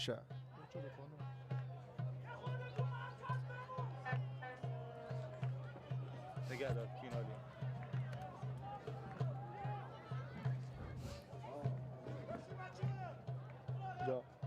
باز هم خود اکبر کربلایی میره توپ رو ارسال کنه روی دروازه. ببینیم میتونن از این فرصت استفاده کنن، خیال هواداران مثل شهرباک در دقیقه 76 بازی دیگه راحت کنن. هرچند تا به اینجا که چیزی از تیم داماشگیلان ندیدیم. ضربه‌شو میزنه و توپی که باز هم دور میکنه از باکس محوطه جریمه محمد این بار شریفی.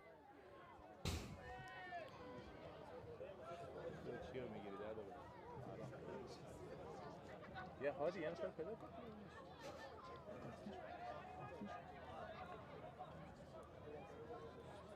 غلامی توپ رو میرسونه اونجا به بازیکن هم تیمی.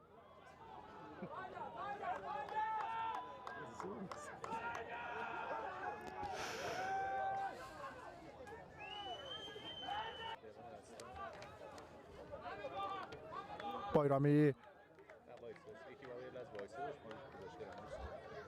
توپ رو به راست میبرن بازیکن داماش برای محمد امینی.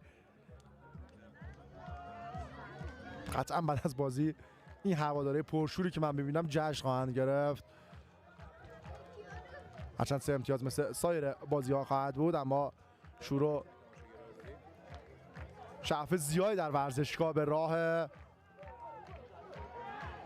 بازم بازیکن مثل شهربابک، مجید تاجیک یه بازیکن به خوبی از پیش روی برمی‌داره. داورم اعتقادی به خطا نداره. کمی معترض بود مجید تاجیک در این صحنه.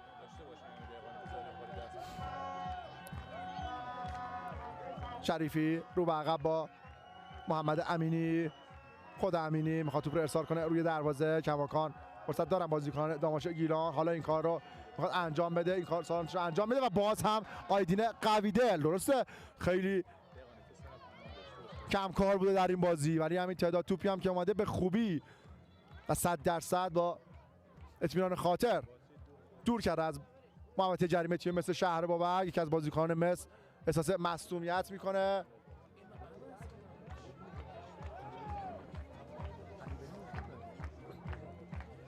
علیرضا ولیزاده احساس مصونیت میکنه در این صحنه.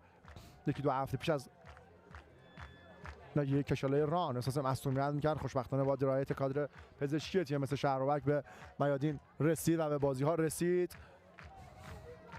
بازی اول هم مقابل نفت مسجد سلیمان فیکس بازی کرد. ببینیم آقای فکری ریسک نمیکنه و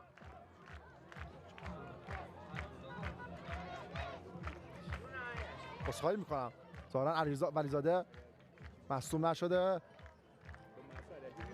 یه لحظه در تصویر فکر کنیم علیرضا ولیزاده است و رؤوفی منش بر روی زمین افتاده. خوشبختانه مصدومیت رؤوفی منش هم جدی نیست و میتونه به کار ادامه بده. 2 تعویض برای تیم داماش گیلان در راه خواهد بود. به نظر میاد هادی رفسنجانی و رضا آذری میخوان وارد زمین بشن.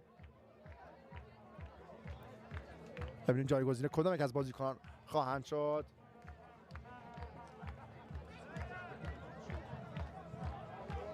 به نظری که از تعویضی های تیم داماش محمد امینی خواهد بود که حالا فعلا داور اجازه تعویض نداد. شریفی به وسط میبره برای سعید حسینپور، به راست برای امینی، توپ رو ارسال میکنه روی دروازه. سامان مهرابی، خود سامان میخواد یه بازیکن رو با قلدری از پیش روی برداره که این بار داور خطای بازیکن مصر رو میگیره. تعویض‌های داماش حالا باید انجام بشه. شماره 70 باید از زمین بازی خارج بشه. رضا زادتوار که خودشم تعویضی وارد زمین شد به جای ایشون بازیکن شماره 11 شده محمد سجادی وارد زمین میشه و شماره 10 محمد مهدی خانی هم زمین بازی رو ترک خواهد کرد. فرشاد هاشمی وارد زمین میشه.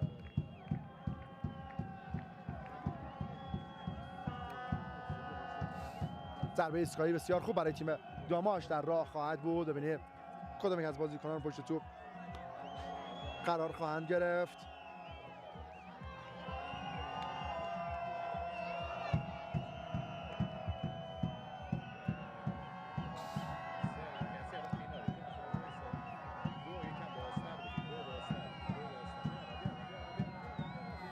هنوز داور اجازه نداده. حالا سوت خودش رو میزنه، ضربه رو میزنه. تارخانی ضربه‌اش بعد توپی که باز هم آیدین قویدل مشت میکنه و دور میکنه از محوطه جریمه تیم مثل شهربابک. خدایی خب فرصت دارم اونجا. سامان مهرابی به دنبال توپ اشتباه میکنه و توپش راهی اوت میشه. توپ زیر پاش گیر کرد سامان مهرابی و توپ راهی اوت شد.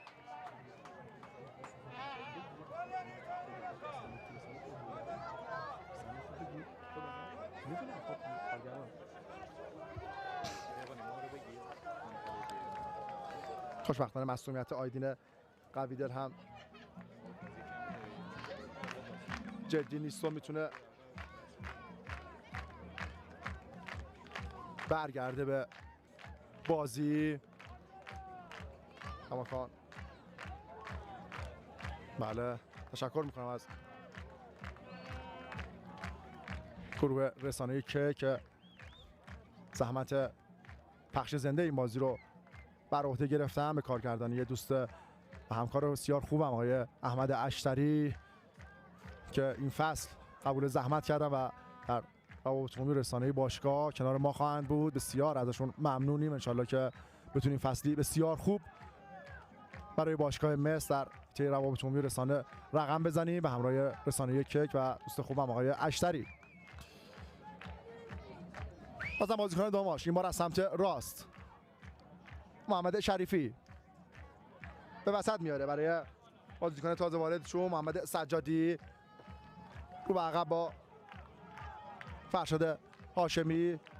بازم بازیکن مصر. تعویضی دیگر برای مثل شهرابک در راه خواهد بود. به نظر محمد علی عبداللهی میخواد وارد زمین بشه. ببینیم جایگزین کدام یک از بازیکنان خواهد شد.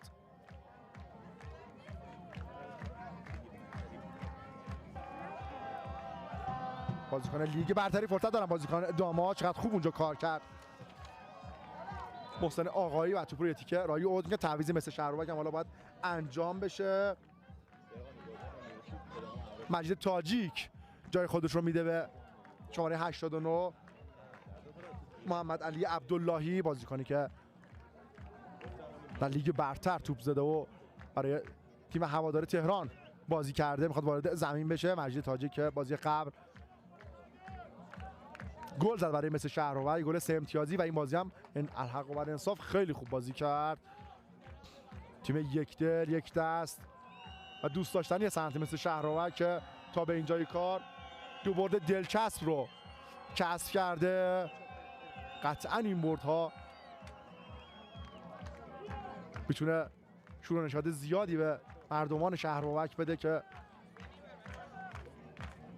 به جورایی میشه گفت بیشترین دلخوشیشون به همین تیم سنتی مثل شهرباوک شده. داریم میبینی حالا سکوها رو همکاران عزیزم بتونن دوباره به تصویر بکشن، خواهید دید که جای سوزن انداختن در ورزشگاه نیست، واقعا نیست.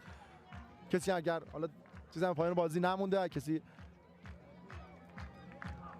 قصد ورود ورزشگاه داره ازش عذرخواهی میکنیم، نمیتونن وارد ورزشگاه بشن. خیلی هواداران پشت درهای بسته موندن. بازم بازیکن داماش توپ رو میگیرن، این بار کنان طاهر نژاد. بازم بازیکن مس فرصت دارن اونجا، بازیکن داماش و باز آیدین قویدل چقدر خوب در این صحنه توپ رو با آغوش کشید و خیال هواداران سنتی مثل شهرباوک رو راحت کرد. در تصویر میبینید چهره آیدین قویدل رو، سنگربان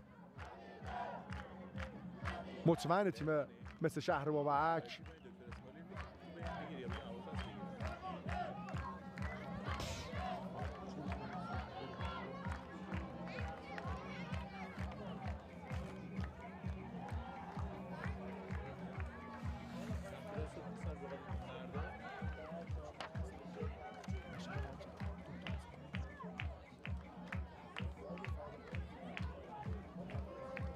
پرتوبات رو انجام میدن بازیکن مثل شهرباوک در این صحنه.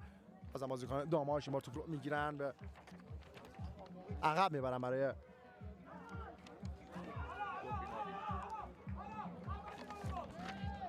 بازیکن هم تیمی سامان مهرابی. نتونست توپ رو کنترل کنه، توپ میرسه اونجا به محمد امینی. علی خدایی خودش چند قدمی با توپ پیش میره، توپ رو میاره به چپ برای محمد امینی. شریفی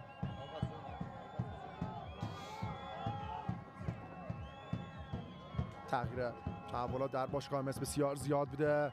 دکتر اسماعیلی مدیر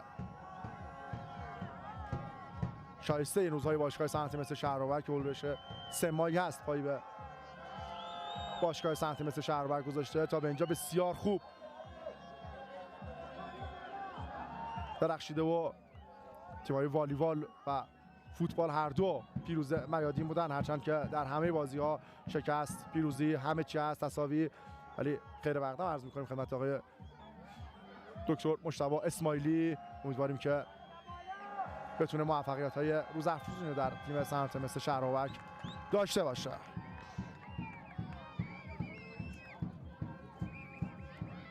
بازم بازیکن داماش گیلان،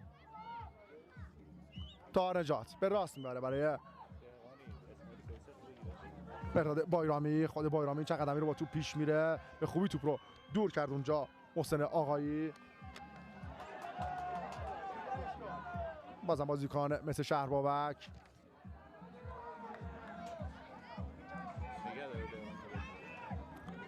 به شکلی که از توپ اونجا دور میشه. بله در تصویر میبینید چهره آقای دکتر اسماعیلی رو، مدیر شایسته باشگاه صنعتی مثل شهرباوک رو، که انشالله فصلی بسیار خوب رو در پیش روی داشته باشن. عرض کردم ثانیه‌های قبل که تا به اینجا که بسیار شایسته و دوست داشتنی هستن در بین هواداران، انشالله که موفق باشن. اونجا خطا مرتکب میشه سامان مهرابی بر روی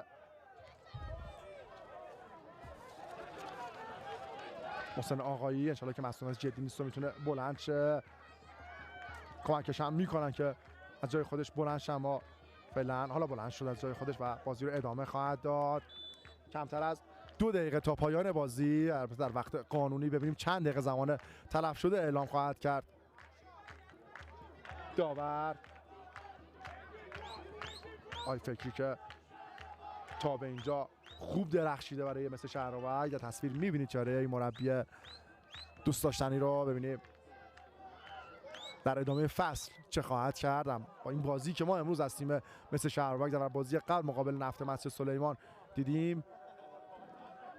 فعلا میشه گفت فوق‌العاده کار کرد.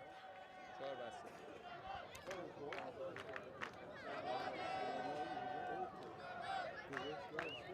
بازم بازیکن داماش گیلان این بار محمد شریفی به راست میاره برای 90 دقیقه قانونی بازی تموم شده. ببینیم چند دقیقه زمان، بله 4 دقیقه زمان تلف شده برای نیمه دوم در راه خواهد بود.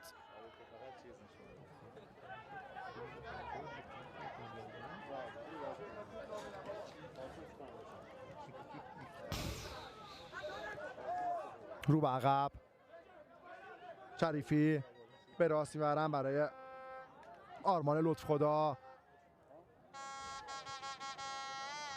شاید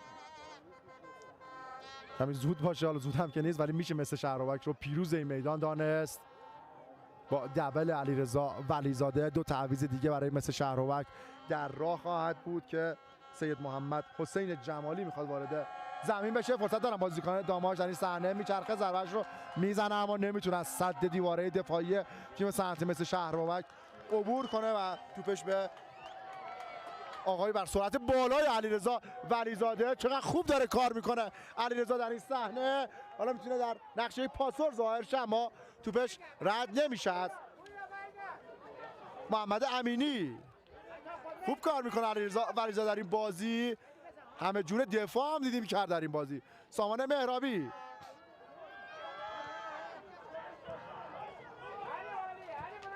امینی به راست میبره برای کنان طاهر نجات. طاهر نجات با بیرون پا توپ رو ارسال میکنه روی دروازه اما بی هدف بی حاصل و توپش از اون سمت مستقیم راهی اوت میشه. تعویض‌های مثل شهرآورد در آخرین فرصت علیرضا ولیزاده باید جای خودش رو به امیرحسین بخشیان بده. مورد تشویق هواداران هم قرار میگیره علیرضا ولیزاده. بخشیان وارد زمین میشه. 2 بازیکن بسیار جوان رو وارد زمین داره میکنه آقای فکری. مورد تشویق قرار میگیره علیرضا ولیزاده. در آغوش محمود فکری هم قرار میگیره.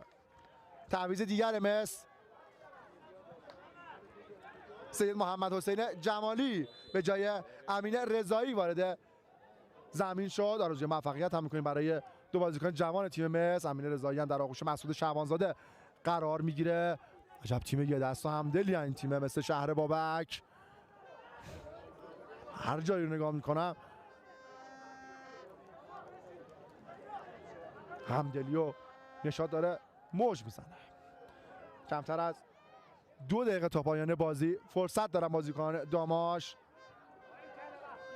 انصافا یه حرکت خطرناک هم ندیدیم از بازیکن داماش. بسیار خوب کار کردن بازیکن مس که با دفاع فوق‌العاده خودشون اجازه کوچکترین حرکتی به بازیکن داماش ندادن. داریم میبینید شادی وصل نشدنی هواداران مثل شهرآورد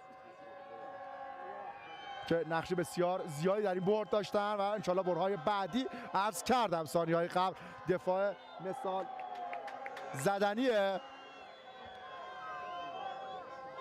تیم مثل شهرآورد که باز هم در این صحنه به تصویر کشیده شد. بین 2 نیمه هم با نظر آقای دکتر اسماعیلی از 2 تا از پیشکسوتان فوتبال شهرستان شهرآورد که متاسفانه در بین ما هم نیستن، آقای مرحوم سهولت قاینی و مرحوم حمید اسدی که به نمایندگی فرزندانشون اومدن لوح تقدیر رو گرفتن. تقدیر رو قدردانی شد. اونجا هم هواداران مثل شهرآورد شادی بعد از برد خودشون از حالا شروع کردن. چه صحنه زیبایی در ورزشگاه شهدای مثل شهرآورد در راه یه حاله نارنجی بر روی زمین به تصویر کشیده شده. انشالله که این برد به دل هواداران چسبیده باشه که قطعا هم به همین شکل بوده. یه خیر مقدم عرض می‌کنیم خدمت آقای مهندس ابوالحسن ریایی رئیس هیئت مدیره باشگاه صنعت مس شهرآباد که با تلاش‌های روزافزون خودشون این تیم و این باشگاه رو به این روزها رسوندن و این هم سوت پایان بازی برتری 2-0 تیم صنعت مس شهرآباد. امیدوارم از دیدن این بازی لذت برده باشین. مس شهرآباد با 6 امتیاز به کار خودش پایان میده در این بازی.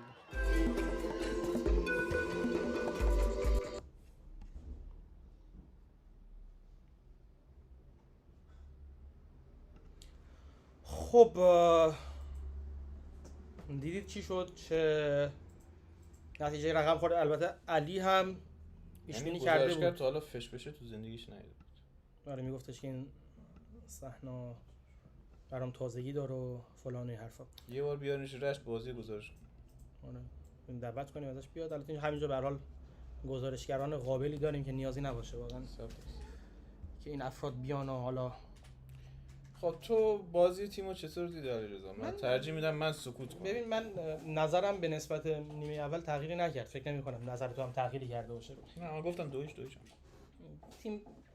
تیمیه که در فاز تهاجمی داره بد عمل میکنه، در فاز تدافعی یه کوچولو بهتریم، ولی خب همونم یکم بهتره. آره همونم دیدیم اونم که میگیم بهترین، اونم که میگیم بهترین، خب از خط نه نمیگم بهتریم، آره میگم خط حمله که اصلا نداریم، فاجعه است. حالا یه خط دفاعی وجود داره که یک سوتیایی میده، از این نظر دارم میگم.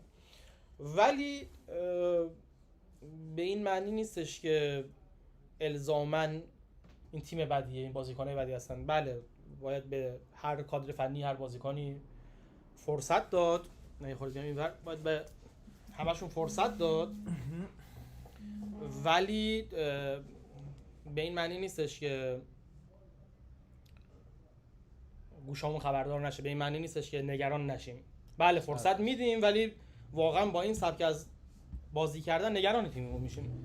شاید این تیم نیاز به یه نتیجه مثبت داشته باشه. حالا هفته بعد که اینجا داریم با بعثت کرمانشاه و سرمربی که حالا سه‌ایچ هم برده گچساران و سرمربی سابق اونم اونجاست، اونم طبیعتا انگیزه‌های خاص خودش رو داره. طبیعی هم هست و خب طبیعتا کادر فنی فعلی هم برای اینکه خب خودی نشون بدن خود توی این بازی فکر می‌کنم فارغ از نتیجه بازی جذابی باشه بازی. بله و میگم اگه اون بازی رو بتونیم نتیجه بگیریم شاید یه وزنه روحی بیاد برای تیم، یکم اوضاع بهتر بشه. چون بعد دو تا بازی بعدی هم خارج از خونه است، خیلی سخته. خارج از خونه داریم. آره ما نباید لزوما بگیم خارج از خونه سخته، ما خودمون برای خودمون سختش می‌کنیم.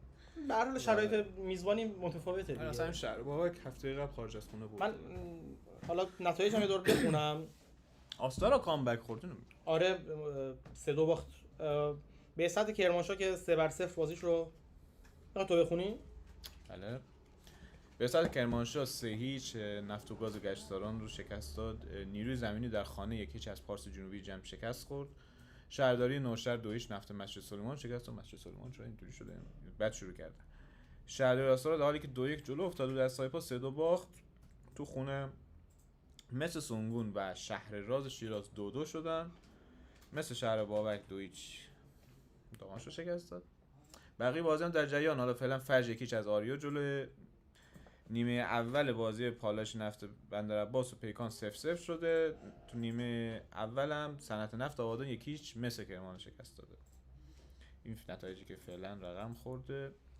حالا جدولم که کامل بشه ما حتما توی وارش اسپورت میذاریم. فعلا جزو اون تیمایی هستیم که تو 2 هفته اول گل نزدیم. حالا زیاد نمیخوام سر این قضیه خورده بگیرم، ولی خب تو حمله تیم حالا بازیکن‌ها با هم هماهنگ نیستن. تو حمله زیاد زردار نبوده. کادر فنی دیر اومده. همه این صحبت‌ها رو میدونیم، درست هم هست، ولی میگم اینکه نگران تیم داریم میشیم، کادر فنی هم یه خورده به ما حق بده که نگران باشیم. آره 100% هر هواداری، هر کسی که حامی این تیم باشه نگران میشه. شاید برای بعضیا فرق نکنه فقط یه مربیگری کردن باشه و باز جذب بازیکن باشه. ما بابت تک تک اتفاقاتی که میفته خب طبیعیه هوادار نگران باشه.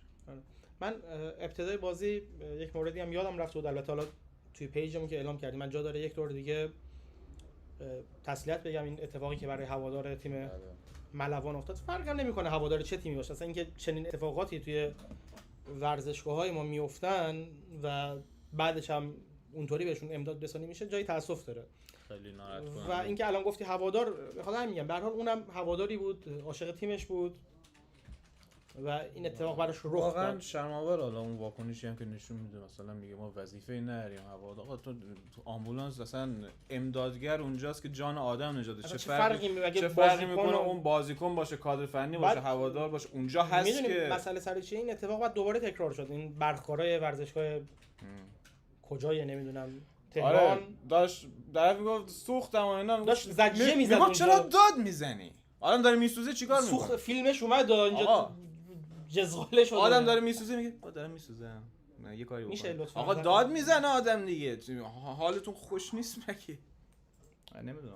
آقا بگذاریم یه آره یه کفری میشه آدم ولش. آره. چه چمنی داشت شهر بابک. چمن خوبی بود، تصویرش هم نسبتا خوب بر بود. نخوره بهتون این وقت. آره. تا به هر حال برنامه بعدی حالا هر چیزی که بود، پخش زنده بود، هر چیز دیگه‌ای که بود، ازتون خداحافظی می‌کنم. به امید پیروزی داماش در بازی آینده و بهبود وضعیت. خدا نگهدار.